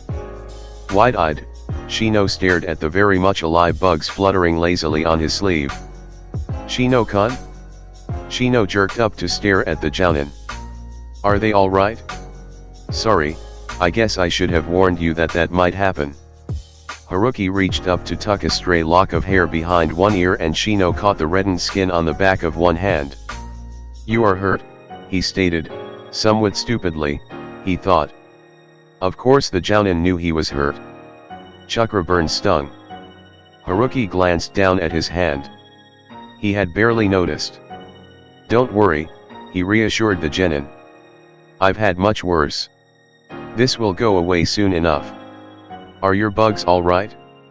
Shino nodded, letting the Kikaichuyo crawl back under his coat. You did not have to save them, he said after a moment, not really sure where he was going with this, only knowing that the brief flare of panic in his stomach had faded when Haruki had saved his bugs. They would have died in a few hours. Haruki only smiled warmly down at him. Yes, but they're important to you, aren't they? No matter how unimportant something may seem to others, if it's important to you, then you have to protect it at all costs. You're my student, at least for today, so as your sensei, what's important to you is important to me. Besides, I know how important Kikaichuyo are. Konoha's lucky to have them. Shino stared some more, finding himself completely out of his depth. He wanted to say thank you, or do something to show his gratitude for the jounin for doing something so seemingly insignificant, but he couldn't quite get the words out and, in the end, simply extended a hand again. "Show me again, please." Shino found himself unsurprised when Haruki simply nodded and took his hand again. They worked on producing chakra threads for several more minutes until Shino could extend a weak thread of chakra outwards. It wouldn't attach to anything, but Haruki assured him that simply creating them was the first step. "Now," the Jounin continued briskly. "Try doing your jutsu again." Shino nodded and placed his hand on the ground again. To his surprise, the web seemed to spread from his hand more easily, extending a good 2.5 meters before stopping again. He glanced up questioningly at Haruki. "A web is easier to create than singular threads," the redhead explained. "Chakra threads are more concentrated, so if you can do that, a web should come much easier." Shino nodded again and this time managed a quiet "thank you." Haruki smiled before reaching into a pocket and withdrawing a green ribbon. "Your prize for successfully completing the mission today," he announced cheerfully, extending the thin strip of cloth towards him. Shino blinked as he accepted it, not quite sure what he was supposed to do with it. His hand stilled as he caught sight of the design, small and meticulously depicted, on the surface of one end of the ribbon. It was a Kakaichuyo. The detail was amazing. Looking closely, Shino could pick out the faint lines on his clan's bug's wings, sewn on the forest green cloth in silver thread. Only the eyes were a different shade, an emerald green that almost seemed to shine under the afternoon sunlight. Abaramis were quiet because they wanted to be, not because they couldn't find words to express themselves, but for once, Shino found himself at a loss for words. "When I was young," Haruki said beside him, voice measured. "I lived alone. I had to learn to do a lot of things most of the other kids didn't, and sewing was one of them. Had to fix my own clothes, you see, so I'm pretty good at that." An almost self-conscious pause. "Do you like it?" "Right away," Shino nodded, clutching the ribbon tightly in one hand. Again, he managed a soft thank you before carefully tucking the ribbon away in his pocket. He would carry it with him from now on, perhaps for good luck. "Listen to those around you, Shino-kun," Haruki's voice made him look up again. "Not just to what they say but also to what they don't say. And look at those around you too, not just at what they show you, but what you can see when you really look at them." Shino considered the words, still not quite understanding. He glanced up at the redhead and tilted his head in question. Haruki nodded decisively back at him before clambering to his feet, tugging at his coat. "All right, come on. Kiba's probably gotten into trouble by now, he always likes to pick fights when he's angry. I think you'll see something interesting if we hurry." Mystified, Shino rose to his feet as well, trotting after the Jounin without a second thought. X. 5 minutes later, Shino stood in the shadows of an alleyway, staring with a strange mix of consternation and anger at the altercation playing out before him. "Runt of the litter is a bit far from home, isn't he?" one Chuyunin jeered. Kiba glared furiously back at them, fists clenched as Akamaru growled on top of his head. Behind him, Hinata stood frozen to the spot, looking shocked and uncertain, but a rising flush of anger colored her cheeks. "Shut the hell up. I'm going to be clan head one day. I'll be the strongest shinobi in Konoha." The trio of Chuyunin scoffed. "That's what you always say, but how are you gonna do that if you never get stronger? Besides, everyone knows Hana's going to be the next Inyazuka head. At least she's strong. All you ever do is fail at school and skip out on training to play with that pathetic excuse of a dog. Little boys shouldn't play at being shinobi. Don't insult Akamaru." Kiba yelled, and Shino inwardly winced at the familiar words. He's gonna become the greatest Inyazuka dog in the clan. The Chuyunin near the front laughed, loud and mocking. "Yeah? What's he gonna do? Whoop someone to death?" The teen took a step forward and Akamaru immediately leapt to the ground, young voice yipping madly as his hackles raised. This only made the Chuyunin laugh harder even as one aimed a kick at the dog. Kiba lunged forward and managed to drag his partner back just in time.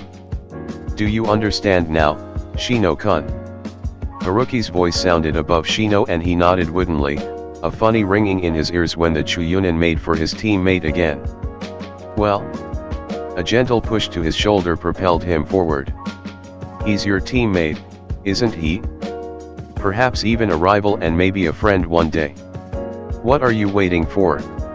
That was all the prompting Shino needed, and a silent command to his Kakaichuyu had them shooting towards the jeering teens with single-minded intensity. Kiba pulled back, still clinging onto a growling Akamaru, when a cloud of bugs swarmed the Chuyunin in front of him, dissolving their laughter to shrieks of alarm. Seconds later, they were scrambling away, chased down the streets by the Abarame clan's signature partners. Slowly, Kiba rose to his feet, blinking bewilderedly as his other teammate stepped from the shadows of an alleyway. They stared at each other for a long moment, but surprisingly, it was Shino who spoke first.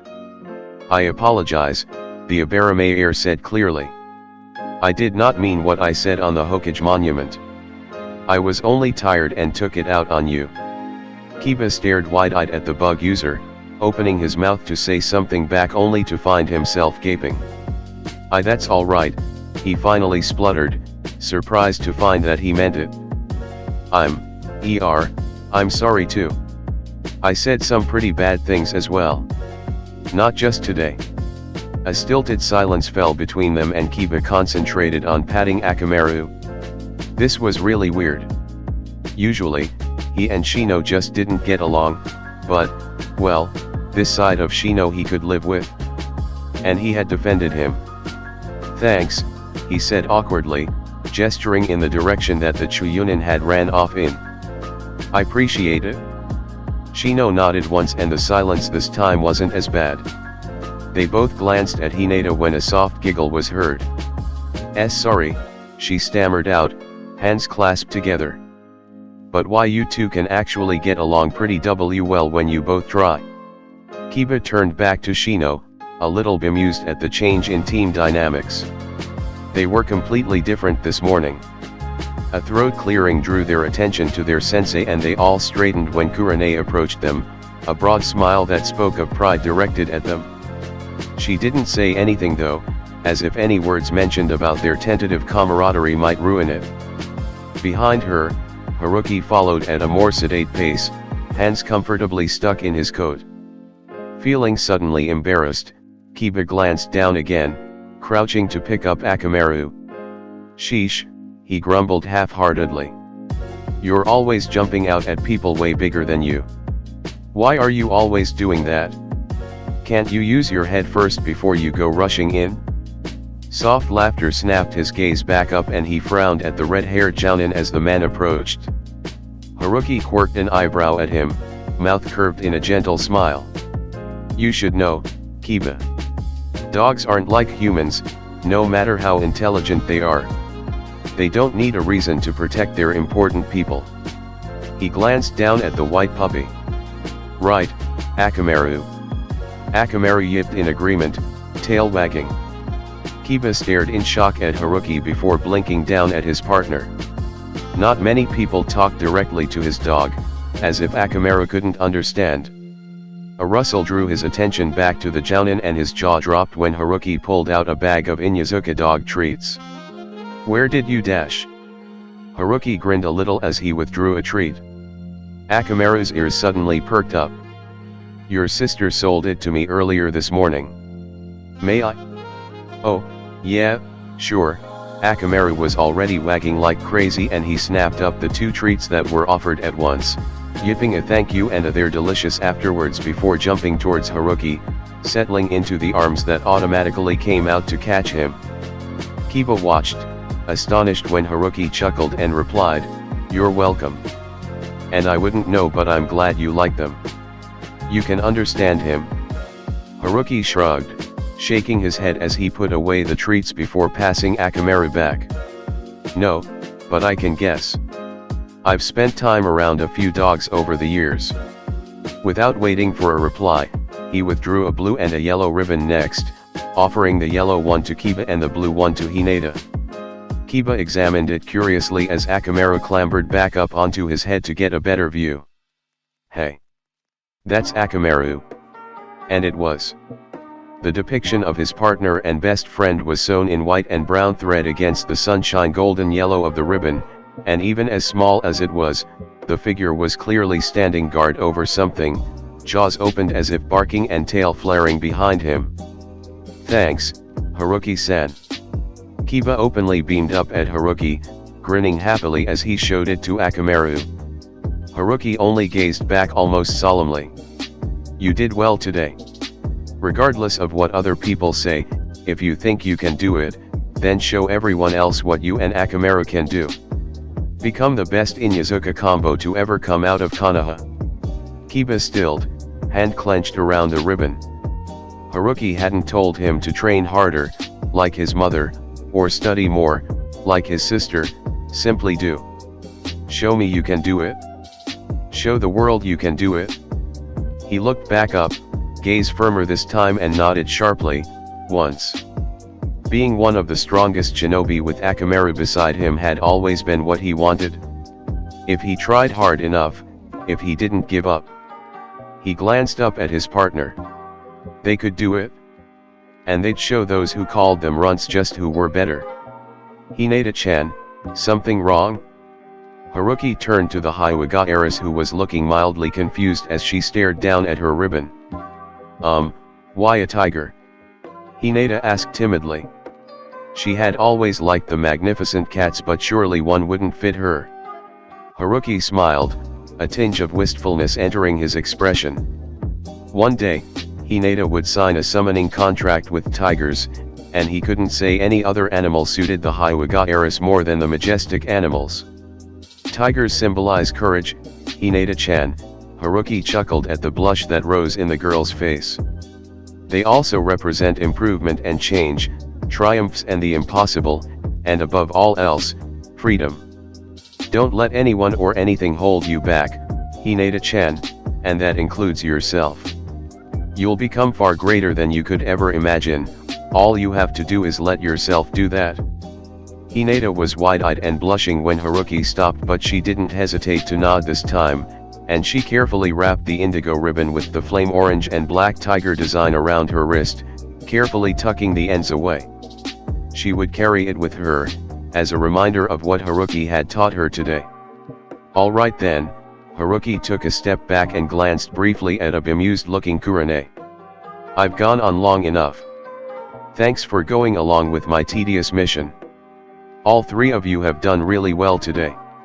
I was impressed with the way you clicked together once you actually started trying to work as a team. But I'm sure you've had enough of me for one day, so I guess I'll just let Kurane take over now. Kurane quirked an eyebrow at him but stepped up with a warm smile. Great job today, everyone.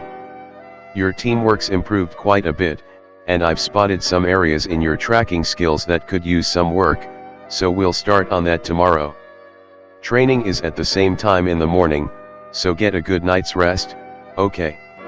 All three genin nodded obediently, and it wasn't long before Kurane and Hinata departed first. Kurane brushed by Haruki, thanking him warmly for the training session, though her eyes thanked him for a much deeper reason. He had pulled her team together for her, something she wasn't sure she would have managed for at least a few months more. Of course, the dynamics still needed work, and Kiba and Shino would no doubt get into another fight sooner or later, but something between the boys had disappeared, and Hinata now looked at her and not at the ground. Hinata left next, needing to be home before her sparring session with Hanabi started. She would try harder this time. Her sister couldn't look up to her if she was always looking down. She thanked Haruki shyly, and the Jounin smiled back at her, friendly and warm and entirely focused on her. She left the practice with an almost skip in her step. Haruki stared with some puzzlement at the last two of Team 8, not quite sure what they wanted. They glanced at each other and then seemed to come to some sort of silent agreement. Haruki-san, would you be free for a couple minutes tomorrow, sometime around 6? Kiba asked eagerly. It's just that our parents, my mom, and Shino's dad, are coming home and I want my mom to meet you. No one's ever actually took the time to listen to Akamaru before and she'd be interested to see you. She can be a bit scary though, and she's impatient and gets angry easily and really tough. Haruki's sweat dropped. Yeah, that sounded a lot like the Tsum he knew. Should I be worried? Kiba rubbed the back of head. Nah, Kaa-chan's great once you get to know her and she can be all those things but I love her anyway, yeah no? He ducked his head, hiding the embarrassed red as it rose in his face. Haruki chuckled but nodded. I get it. He turned to Shino. And you'd like me to meet your dad too? Shino inclined his head. You treat Kikaichuya very differently than most people outside of the Abarame clan. I would like to introduce my father to you. Haruki sighed, running a hand through his hair. Well, he would have to meet the last two clan heads sooner or later, so it might as well be now. Alright, but on one condition. Both boys blinked at him. Go get a bowl of ramen together. Both genin looked taken aback, glancing at each other before looking back at him. Haruki held back a smile and nodded firmly. Go on. I'll meet you at the park near the academy tomorrow at 6 if you go get dinner together. Consider it boys only team bonding training. Hurry up. The two boys blinked at him again before Kiba shrugged and grinned a little, less cautious and friendlier. Shino remained stoic but he nodded once and made no move to protest. Haruki grinned inwardly. It was a start. He waved the two boys off and didn't start moving away until they disappeared around a corner, Kiba already talking a mile a minute about something or other. Satisfied, Haruki turned and headed back to his own apartment. Overall, he supposed he did an okay job with Team 8. He had given them a push in the right direction and he hoped it was enough to cement the team together. X. Resting beside the hospital bed in the uncomfortable plastic chair, Uejao listened to the steady beep beep beep of the heart monitor and offered up thanks once again for the umpteenth time that day. Her boyfriend was going to live. Hate would live a long and healthy life, missions notwithstanding. And she couldn't even thank the right person for it because she didn't know who it was.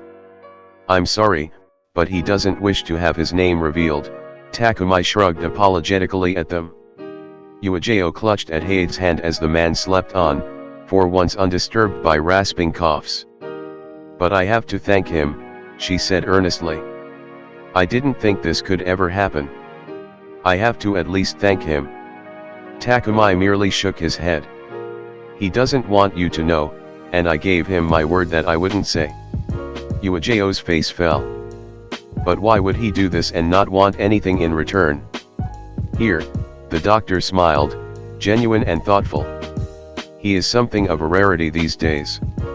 I asked him what he wanted in return for the cure and he got angry with me. He chuckled. Refused payment right then and there. Uejao couldn't help the bewilderment that surfaced on her face. But why would he help Hate specifically? Takumi smiled again. Uejao-chan, there are people out there who help just because they can. He seems to be one of them. He turned to leave, tossing one last comment over his shoulder. You two have a very good friend. Perhaps one day, if you ever find out, you might be inclined to help him in return. He certainly looks like he needs it.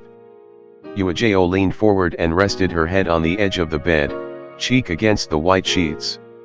What did the medic mean by that? Was their mysterious benefactor in some sort of trouble? And did Takumi really mean that he was a friend? But why would any of their friends keep something like this from them? Uejao? The sleep-roughed voice stirred her from her position and she quickly jerked up, leaning over her lover anxiously. It was the first time Hate had woken up since going through the surgery. Hate, you're awake. How do you feel? Hate smiled sleepily up at her. Fine. Great. I don't think I've ever been able to breathe so well. Uejao almost burst into tears as a wave of relief crashed into her. Takumi had assured her that the surgery had been a success, but it was far better to hear it straight from Hayate. "I'm so glad," she whispered, clasping one of her boyfriend's hands again. "Takumi-san said that you'll need to rest for a couple more days, just to get any lingering side effects of the treatment out of your system, but you're going to be back to full strength really soon." Hayate quirked another crooked smile at her, the one that always made her feel like the luckiest woman alive, and yes, she definitely was, because how many other women with terminally ill boyfriends were suddenly given another chance right out of the blue? "So did you have any luck finding out who saved my life?" Uejo shook her head, absently lacing her fingers with Hayate's. "No, Takumi-san wouldn't tell me. But I think he did say it was a friend though." Hayate's brow furrowed. "All our friends act like they're walking on ice when they talk about my sickness. They'd never be able to keep something like this a secret." Uejo nodded in agreement. "Well, whoever it is doesn't want to be known." Hayate arched an eyebrow at her. "I don't suppose that's going to stop you?" Uejo grinned back. "Of course not. I'll do some digging. Surely someone must know something." Hayate chuckled, shifting a little. "I'll leave you to it then. In the meantime, when should we tell the others?" Uejo brightened, eyes dancing. "Do you really think I was going to keep it from them any longer than necessary? I sent Saya off with messages a while ago. She's to deliver them the moment you woke up." Her cat summon had the odd ability to communicate telepathically with her from certain distances. Quite useful in tight situations. Hayate gave her a puzzled look. "You told them I've been cured with pieces of paper?" Uejo scowled good-naturedly at him. "Of course not. I just told them that you're in the hospital and to come right away." Hayate started, eyes widening as he pushed himself up. "What? Wait, then they're dash." "Hayate." The door burst open and Kotetsu and Izumo piled in, looking frantic and prepared for the worst. Another flurry of footsteps sounded behind them and Anko, Redu, and Genma pushed their way in as well. Anko's expression was darker than a storm cloud, brow furrowed as she tried to cover up the anxiety flashing in her eyes. Beside her, Redu's lips were pressed tightly together and he began scanning Hayate as if by simply looking hard enough, he would be able to tell what was wrong. And bringing up the rear was Genma, who looked as calm and collected as ever, senbon stuck in his mouth, but his face was almost completely white and the brown eyes that surveyed him were narrowed with tightly reined apprehension. "Hayate, what's wrong? Why are you in here? A relapse? The fuck is the doctor? Shouldn't he be here doing his fucking job? How do you feel? Nausea? Fever? Pain? Are you even dying?" Genma's pointed question overrode everyone else's babbling and they all turned to stare at him. The senbon wielder's face seemed less pale now as he studied the Kenjutsu expert sitting up in the hospital bed. He had come in expecting the worst news possible, that his longtime friend had finally used up his 9 lives fighting the disease and they were supposed to come and say their last goodbyes. He had almost thrown up when he had gotten Uejo's message. But when he had walked in, inwardly terrified to the core, his friend's rapid-fire questions had given him enough time to take in the situation and he had noticed the light in Uejo's eyes and the relaxed slant of Hayate's shoulders, no longer tense to stave off continuous bouts of coughing. On the bed, Hayate sighed and shot his girlfriend an exasperated look. Uejo grinned sheepishly. "Whoops. Whoops." Anko snapped, taking another step forward. "What whoops? What the hell's going on?" Both Uejo and Hayate smiled at this, bright and happy. Hayate spread his arms, smile morphing into a small grin. "All cured." Stunned silence descended on the room and Uejo hurried on with an explanation. "Early this morning, someone approached Takumi-san and gave him the cure for Hayate's sickness. Takumi-san called us in, explained the treatment, did the surgery to remove the disease, and here we are." She leaned in, pressing closer to Hayate. "He's all cured. totally and completely cured. Nobody moved for several long seconds, and the ticking of the clock on one white wall echoed loudly around them. And then Kotetsu and Izumo were surging forward, all but tackling Hate as Uejiro hastily backed away, laughing and almost crying at the same time. Anko hooped happily, bounding forward as well as she promised to buy Hate a number of sweets that he had previously been unable to eat. Reidu and Genma remained a few feet away, but Reidu was grinning broadly and Genma was smiling around his senbon, shoulders slumped in relief. 10 minutes later, when they had all calmed down enough that the nurses had finally stopped threatening to kick them out, Reidu inevitably asked, "So who exactly approached Kano-sensei? Or are you not supposed to say?" Uejiro shook her head. "We don't know either. Takumai-san promised him that he wouldn't say anything." She glanced at them. "Though I guess your reactions rule out you lot." Izumo frowned a little. "Rule us out? Why would we have anything to do with it?" Hate shrugged, now reclining against the raised bed. "Apparently, whoever he is, he's supposed to be a friend." "Dude," Kotetsu quirked a smile at him. "I think anyone who saves your life can be considered a friend." But the way Takumai-san said it made it sound as if he knew us. Uejiro spoke up again.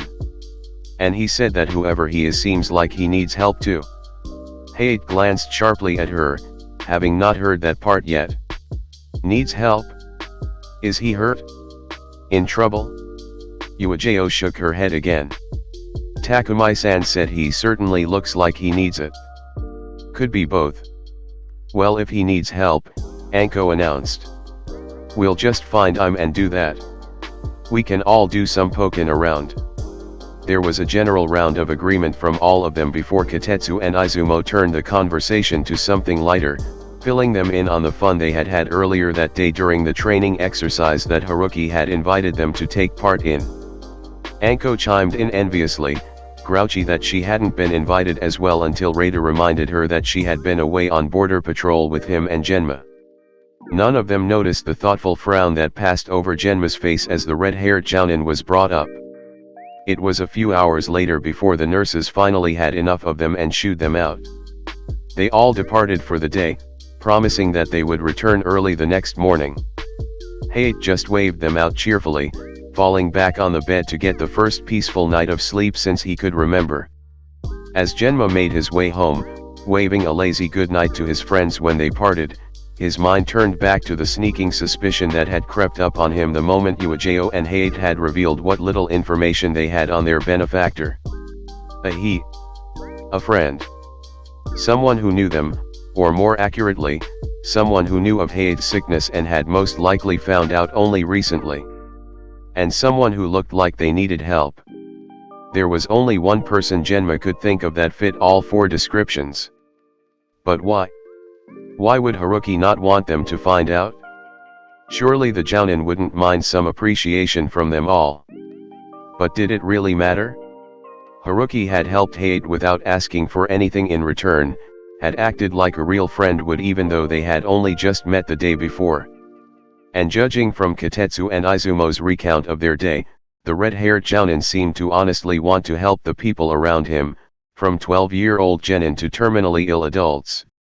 As far as Genma was concerned, that was enough to convince him of the redhead's sincerity.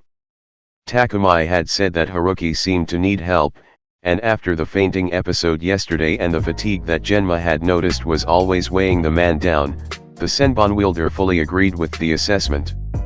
If Haruki didn't want anyone to know what he had done for whatever reason, then Genma would respect that. The others would find out eventually anyway.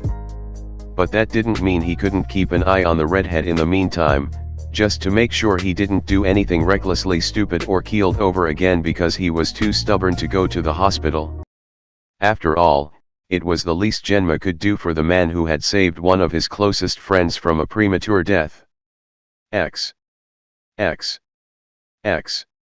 As Tsum rushed towards her village's gates with Kuromaru loping at her side and Shivi on her tail, she expected to head straight to the Hokage Tower, check in with the Sandaime, be briefed on whatever the hell was happening with the Hyugas at the moment, and then go home and crash for the next 10 hours. That didn't happen. Kaya-chan. Kaya-chan. Welcome home. Some skidded to a stop in front of the main gates, feeling mildly bemused as her son bounded up to her, Akamaru on his head and an excited grin on his face, and wasn't that Shivi's kid behind him? Hey, I'm back, Some managed to return. What's with the personal reception, brat? Come on, come on. Shino and I wanna introduce you to someone. Her son glanced at her mission partner as he stepped up beside her. And Shino's dad too, of course. Come on. Some shared a look with Shivi, not bothering to hide her bewilderment. Shino and I. Last time she checked, their sons didn't get along at all. What the hell was going on? What the hell is going on? She demanded, crossing her arms and ignoring the warning elbow she got from Shivi to curb her language. What are you planning, Kiba? Her son took on a mildly hurt countenance and glanced at Shivi's son for support. For support? And Shino stepped up to give it? Had the world flipped itself when she wasn't looking? Kiba is not planning anything, Sama, Shino started in that stilted way all Abarame talked in. We simply wish to introduce both of you to someone we know. Drop the Sama, kid.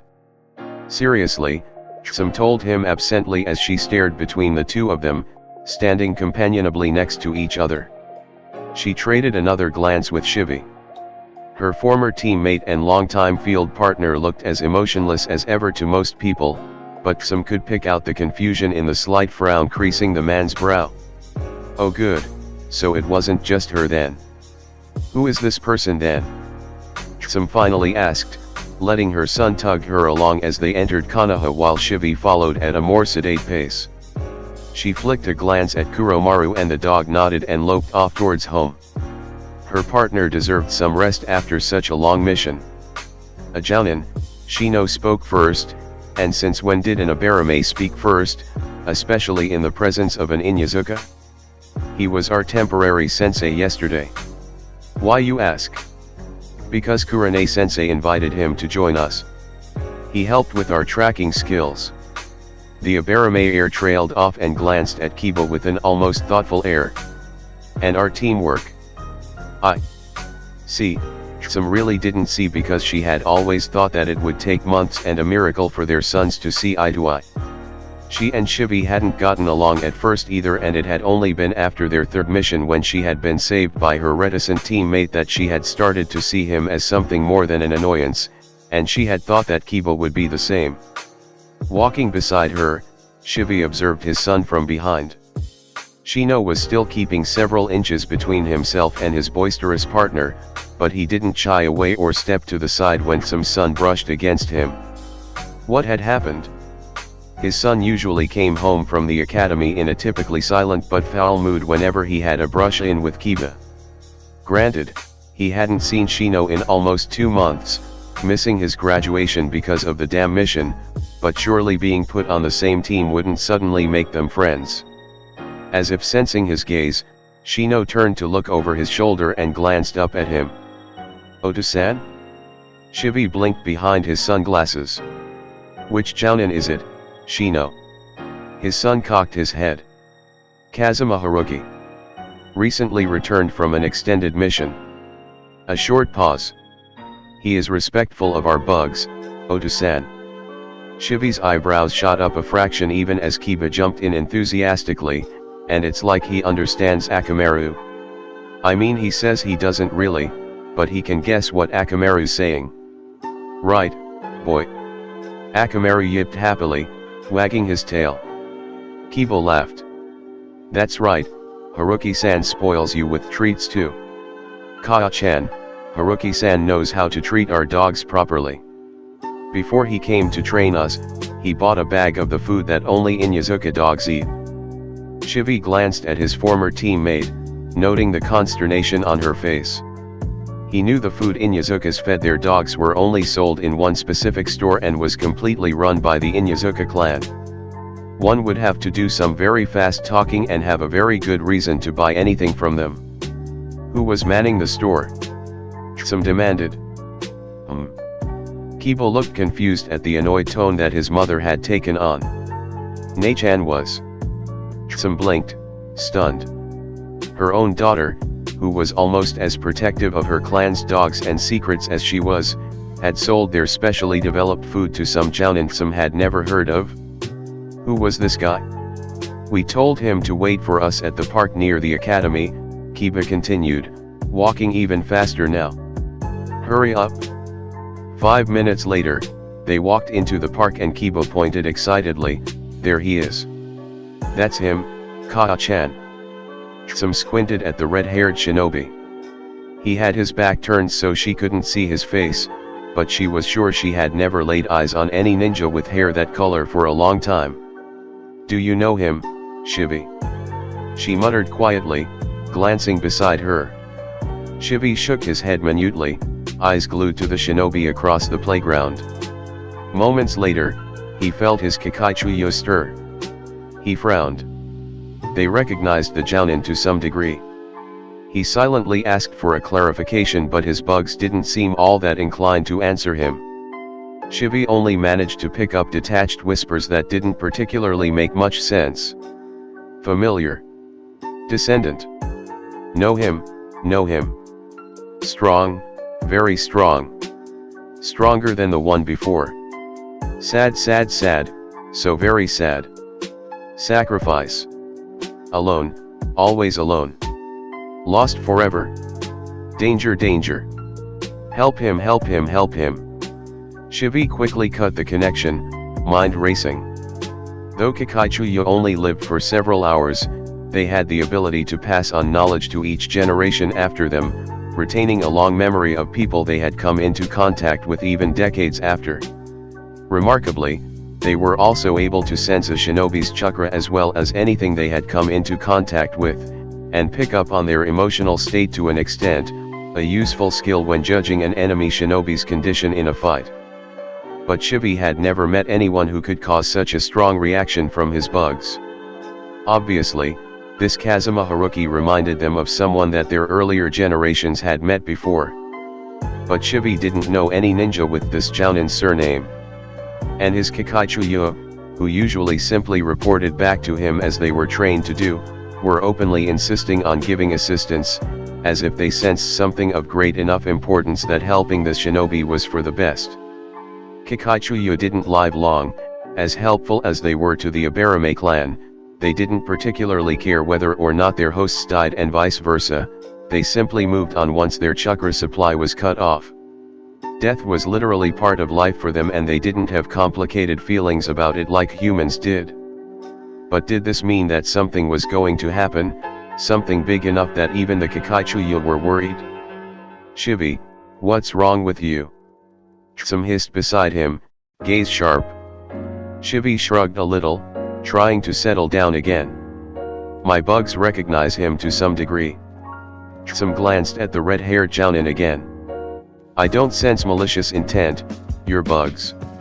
Shivi remained silent for a moment before replying slowly, they seem partial to him. Some did a double take. They like him. Shivi's frown deepened. Something has them worried. Some tensed, hand automatically drifting down to her hip pouch. Is it this guy? Because I've never seen him before. I don't care how long a mission he's been on, I've never laid eyes on him before. Shivi glanced sharply at her. No. They are worried for him. Some pulled up, hand dropping back to her side. What?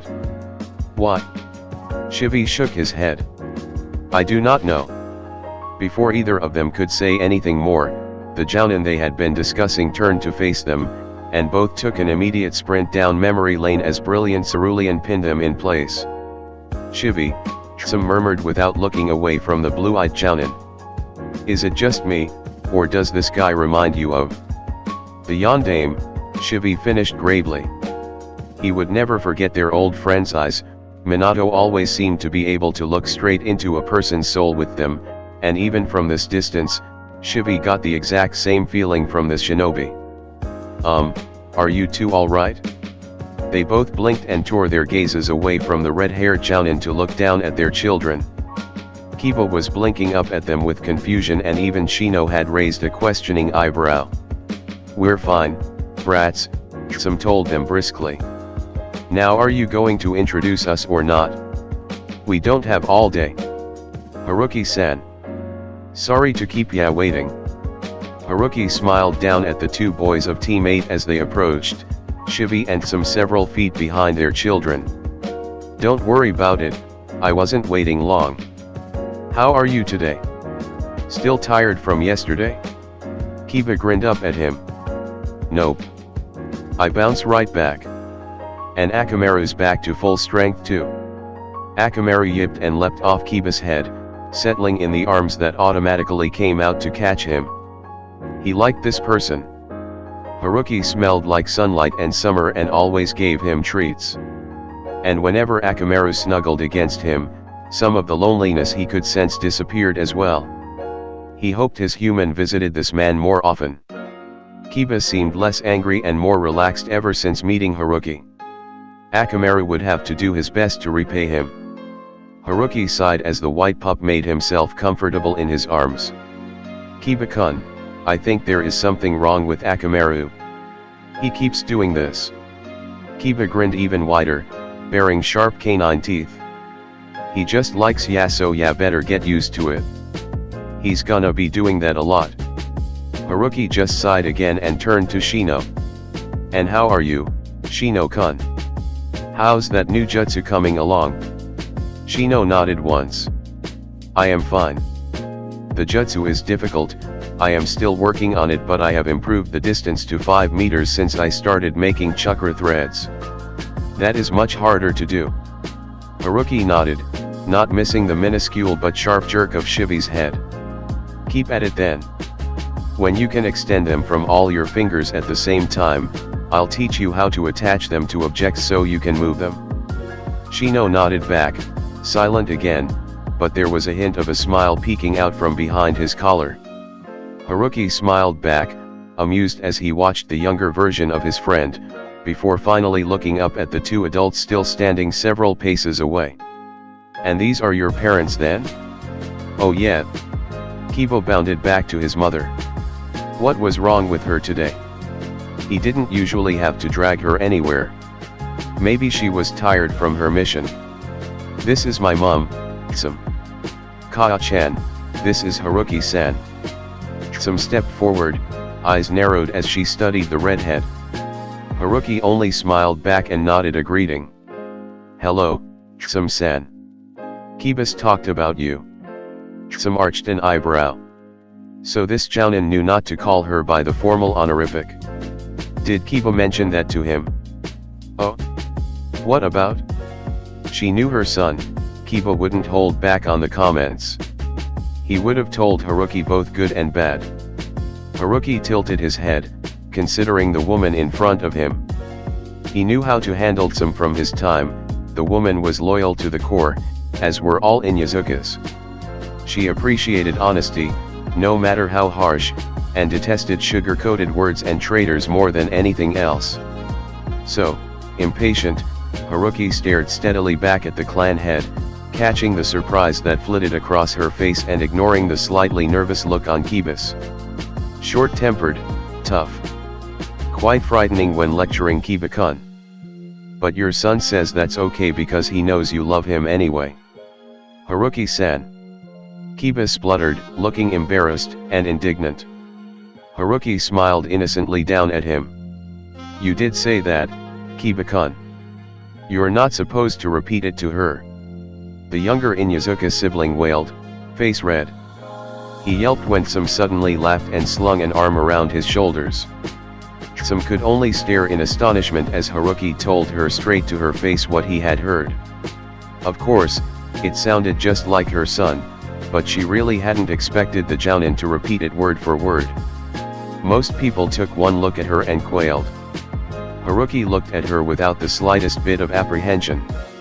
Hearing the end of Kiba's account of her, she couldn't help but bark out a laugh as a rush of affection welled up inside her. That last part she hadn't expected. Some's fine, she told the redhead as she straightened up and offered him a sharp smile. I hear you've been teaching them. Haruki shrugged. Just for a day. Kurane invited me. Kiba grinned proudly. It was really hard, but we managed it in the end.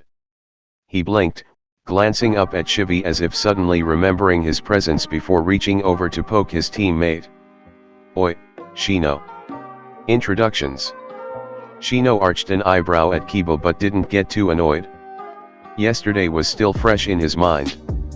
He turned a little to his father instead. Oto-san, this is Haruki-san. Haruki-san, my father, Abarame Shivi. Haruki's greeting to him came just as freely as it did to Tsum. Shivi nodded briefly back, noting how the Jounin's gaze seemed to slice right through his sunglasses and straight to his eyes. He wanted to ask more, very out of character for him, but he wanted to know why his Kakaichuyo picked up such a tangled mess of emotions when all Shivi could see right now was a warm smile and a cheerful countenance. But, well, we'd like to talk more, but we haven't reported into the Hokage yet, Tsum said briskly, one hand on top of Kiba's hood. Maybe later, Haruki. Haruki nodded quickly. Sarutobi would need to fill them in before he called everyone together tomorrow. Of course, I won't key dash. He stiffened and glanced to the right, as did Shivi and Tsum. The children looked confused and Akamaru raised his head, sniffing the air questioningly. Ah, Haruki rubbed the back of his head. I suppose it would be bad manners to run away right now? Tsum glanced curiously at him. Run away? It's just Shikaku. Man's not that bad. Granted, he could lighten up a bit but it could be worse. Haruki just heaved another sigh, stuffing his hands into his coat pockets. Ma, that's not it. He's dash. Been looking for you for the last 3 days. If I didn't know better, Haruki, I'd say you've been avoiding me. The sarcasm was thick in the Jounin commander's voice and Haruki inwardly winced as he turned around to face the Nara head. Good evening, Shikaku. Shikaku stared menacingly at him, torn between wanting to wring the redhead's neck for forcing him to endure so many troublesome hours and congratulating the man for avoiding him so well. He knew Umbu couldn't hide from him, which only served to pique his curiosity even more. You are a difficult man to track down, Haruki, he finally said, frowning irritably at the redhead. Haruki tried a Kakashi eye smile as his lips tilted up unrepentantly. Ma, I didn't want to play another round of shogi so soon. Shikaku just sighed before glancing at the newly returned clan head standing behind the Jounin. Shivi, Tsum, good to see you back. He frowned again as he glanced at Haruki. They needed to be filled in soon. You need to head over to the Hokage Tower. Sandame-sama's been expecting you. Both shinobi heard the weight in his voice and they quickly nodded. I'll see you at home, Kiba. Tsum ruffled her son's hair before giving a general nod at the others and shining away. Shivi patted his son on the shoulder before following his old teammate. He would ask Shino about Haruki when he got home, and inquire about the chakra threads as well. Well, see ya later, Haruki-san. Kiba waved as Akamaru jumped back onto his head. The dog yipped as well, looking almost expectant. Haruki chuckled and reached into a pocket to withdraw a small bag of dog treats. One, that's it? Akamaru snapped up the treat, wagging vigorously as his best friend laughed below him. Haruki was quickly becoming one of his favorite humans. See you tomorrow, Kiba-kun, Shino-kun. Haruki glanced up at the darkening sky. Go straight home, alright? It's getting late. Both boys nodded before heading off in their compound's direction. It helped that their homes were so close to each other. Haruki watched them go before turning warily back to Shikaku. The man had watched the entire exchange quietly, content to wait Haruki out. So, Haruki began, slouching a little in his coat. You want a match? Partly, Shikaku agreed. At the moment, I mostly just want to figure you out. Haruki eyed him dryly. You'd suck as an interrogator. Shikaku shrugged easily, motioning for Haruki to join him as he headed away from the park. That's why I leave that job to Inoichi. Or Ibiki now. They walked in easy silence for a while. Despite Shikaku's desire to figure out his secret, Haruki was almost completely relaxed in this man's company. The Nara clan head wasn't all that different in the future, always a steady, solid presence that Haruki had learned to depend on. Of course, there would be no depending here, but that didn't mean that he couldn't feel comfortable around a Jounin commander. Inoichi is worried about you, Shikaku started again, glancing sidelong at the redhead. Haruki nodded. I heard. I don't know why. Shikaku dearly wanted to ask, have you looked in a mirror lately, but held his tongue. You haven't been by to Yamanaka flowers either, he said instead. Haruki shrugged. Inoichi is one of your best friends. He wouldn't have let me leave until you came. Would that be such a bad thing? Shikaku asked dryly. I simply have a theory I wish to confirm. Haruki automatically scoffed, amused, and nostalgic in equal parts. Of course you have a theory. A Nara without theories is a dead Nara. A slightly stilted silence followed as Haruki blinked at the odd look on Shikaku's face. Be careful with your words, Haruki, Shikaku said at last, and Haruki frowned a little as a belated alarm bell rang in the back of his mind.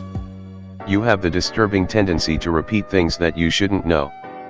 Haruki frowned a little more and repeated his words in his head.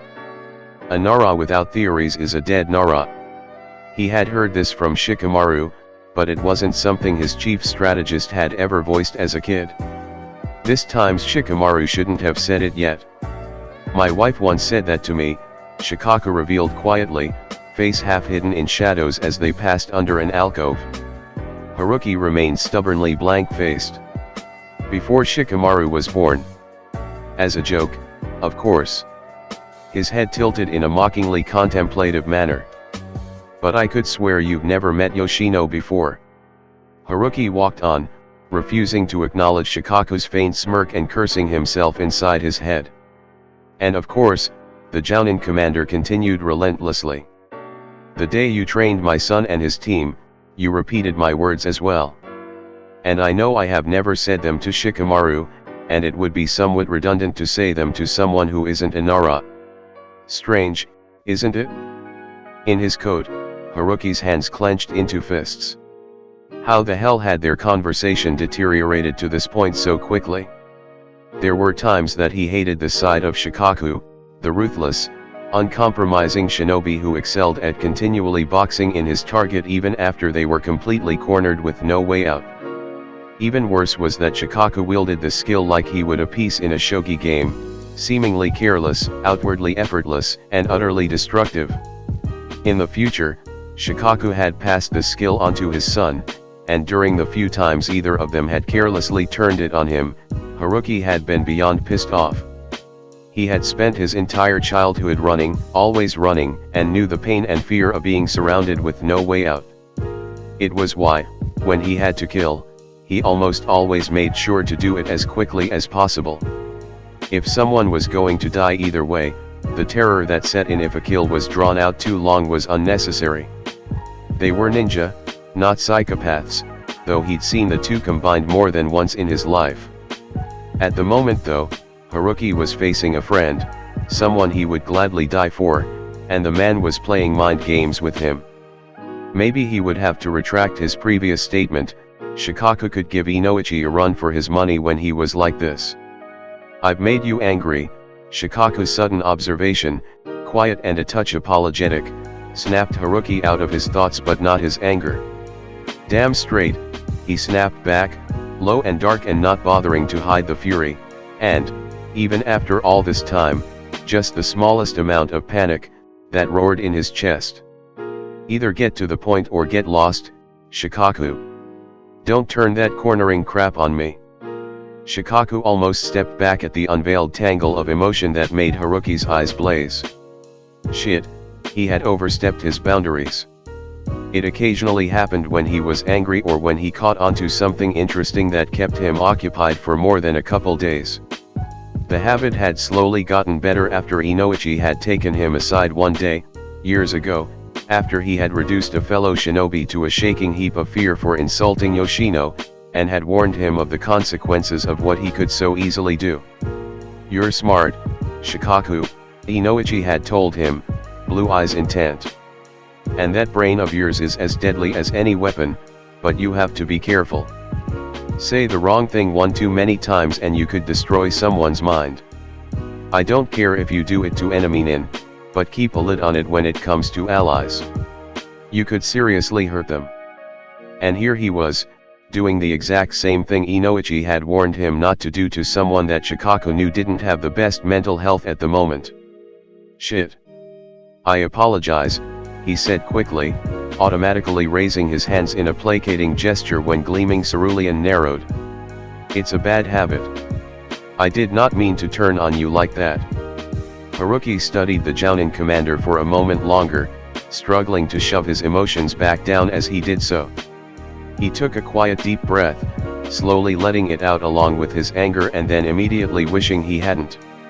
Now that he was no longer angry, the heavy exhaustion from before seemed to come back in full force, settling on his shoulders like dead weight once again. "What do you want, Shikaku?"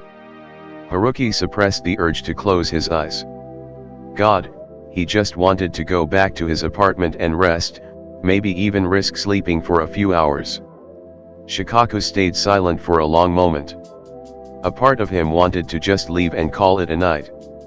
It was obvious that he had just botched their entire conversation. But a bigger part of him, the shinobi side, the strategist side, the Nara side, wanted to know.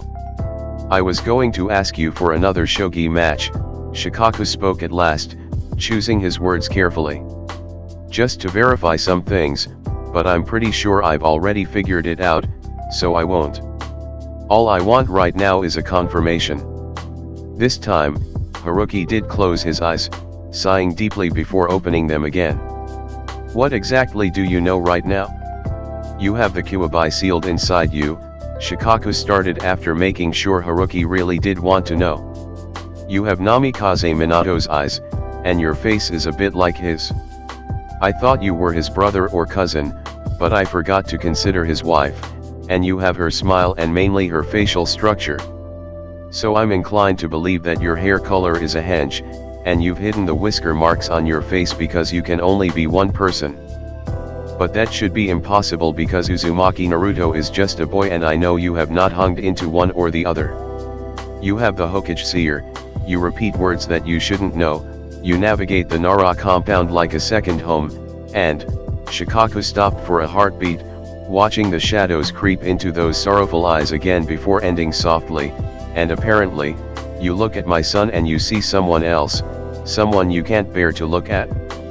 Whatever light that remained in Haruki's eyes flickered out and Shikaku almost wanted to take every word back as a deadened gaze stared back at him.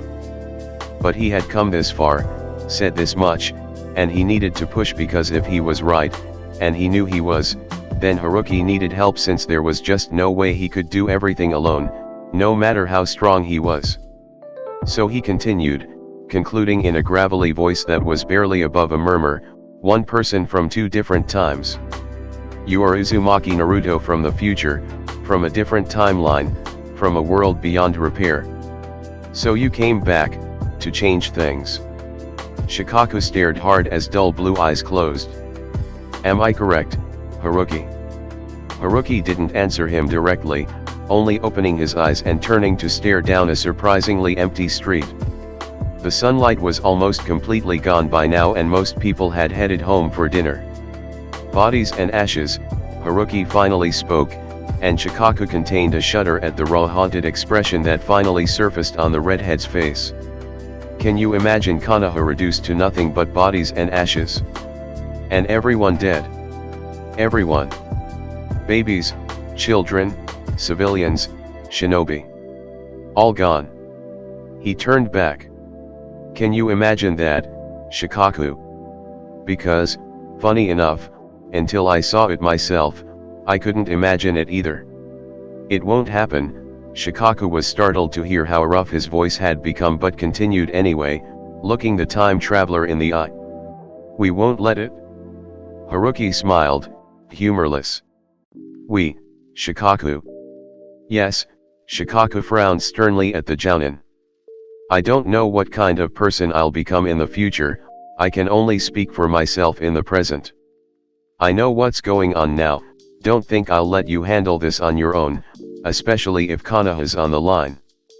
The Sandaime has told Inoichi that you can't be helped, that we should simply leave you alone.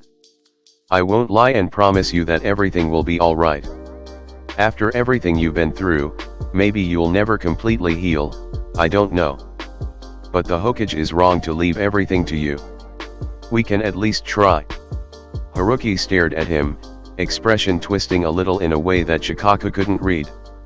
You're exactly the same, the redhead finally muttered, shoulders hunching just a bit. You wouldn't leave me or Shika alone in the future either. He glanced up, a morbid smile curling at the corners of his lips. It got you killed. Shikaku didn't blink. I'll be more careful this time around. Haruki snorted, but Shikaku felt something loosen in his gut when some of the dead expression lifted from the Jounin's face and blue eyes became a little more alive again. I won't tell you everything, Haruki said at last. I might not even come close to telling you half of that. Shikaku shrugged, shoving his hands into his coat as he walked forward, unbelievably glad when Haruki didn't move away from him. That's fine.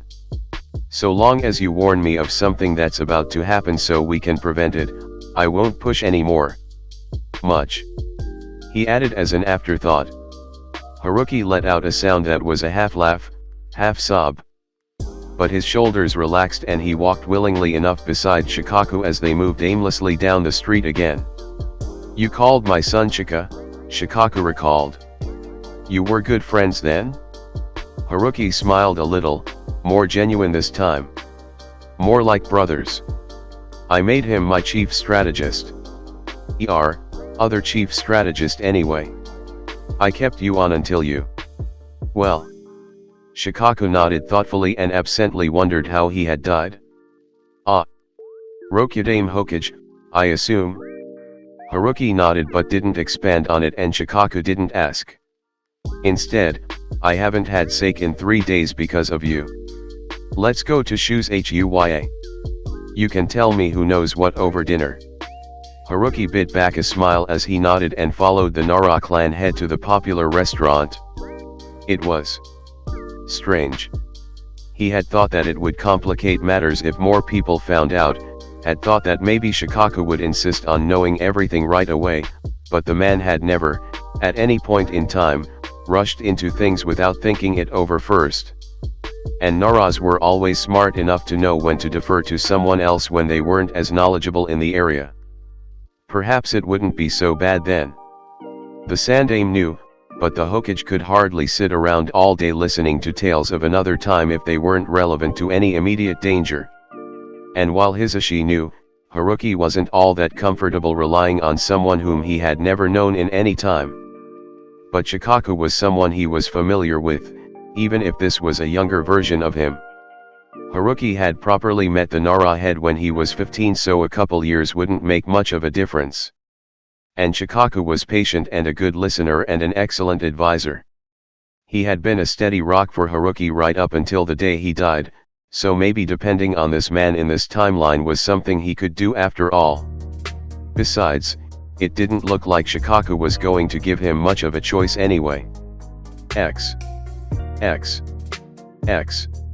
Shikaku heaved a tired sigh as he sat down on the wooden porch, reaching down to take off his sandals. What a night. Hyuga Hisashi was the only person other than the Sandaime who knew the truth. No wonder Haruki looked so tired all the time, he doubted the Hyuga clan head's brother had been much help. Hyugas were an emotionally stunted lot, even if Hisashi was better than the rest, he doubted that the man would ever go out of his way to take on such an emotional mess like Haruki.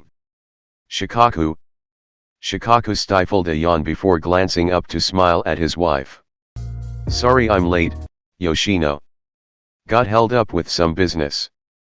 Yoshino could no doubt smell the alcohol on him, but Shikaku had always marveled at her ability to tell when he was giving a half-assed excuse and when he was serious, even when he said both in the same tone of voice. His wife only nodded before taking a seat next to him, leaning into him when he curled an arm around her waist. Can you imagine Konoha reduced to nothing but bodies and ashes? And everyone dead. Everyone. Babies, children, civilians, shinobi. All gone. Can you imagine that, Shikaku? Because, funny enough, until I saw it myself, I couldn't imagine it either. His arm tightened just a little around Yoshino and his other arm suddenly felt a little empty without his son beside him. No, he couldn't imagine it, couldn't see it at all, and God he hoped he never would. He had always known that real Kages were a rare breed of shinobi, set apart from the rest of the population, but he had always contemplated on what it was that made them different. Physical and mental strength, of course, but it couldn't just be that. Charisma and a genuine desire to protect the village and its people, but Shikaku had seen quite a few shinobi like that as well. So perhaps it was what he had seen in Haruki tonight. The will and resolve to never give up, to sacrifice not the people but himself to protect what was important. To keep on going even after everything had been destroyed. To put the people who followed him above everything else. The Shodaime had been like that, killed in the many battles of the First Great Shinobi War, but not before passing on his will of fire to the next generations of Konohagakure. The Nidaime had been that way as well, sacrificing himself to give Konoha a future in Sarutobi Hiruzen. The Sandaime had lost 2 teachers, a student, a wife, a successor, and many, many shinobi in the Third War, and had still come back to take up the mantle to keep the village going. And the Yondaime, of course, had sacrificed himself and both his family members to ensure Konoha's survival from the Kyuubi. But his old friend would be disgusted with the very village he had protected if he ever saw his son's abysmal childhood. Shikaku, are you alright? His wife's concerned voice made him blink and he managed a small smile for her. Of course, Yoshino. I just have a lot on my mind. More theories, Shikaku. Her gentle teasing warmed his heart. He'd do anything to keep this in his life. Well, you know us, Shikaku grinned a little, repeating her words even as he recalled his earlier conversation. Naras without theories are dead Naras. Yoshino huffed exasperatedly, but her mouth curled up into a smile. Just don't think too much. You'll get frown lines if you do. She settled against him again and Shikaku turned to look up at the moon. They had a chance now. Haruki had come all the way back, 14 years into the past, and Shikaku would be damned if the same thing happened again. X. Another day passed without further incident and Konoha went about its business per usual, but that very evening, 21 messenger birds were sent out, and 21 people received the Hokage surgeon's summons to a meeting. Dinner utensils were dropped, books were set aside, training equipment was put away, and 21 shinobi from all across Konoha headed for the Hokage Tower.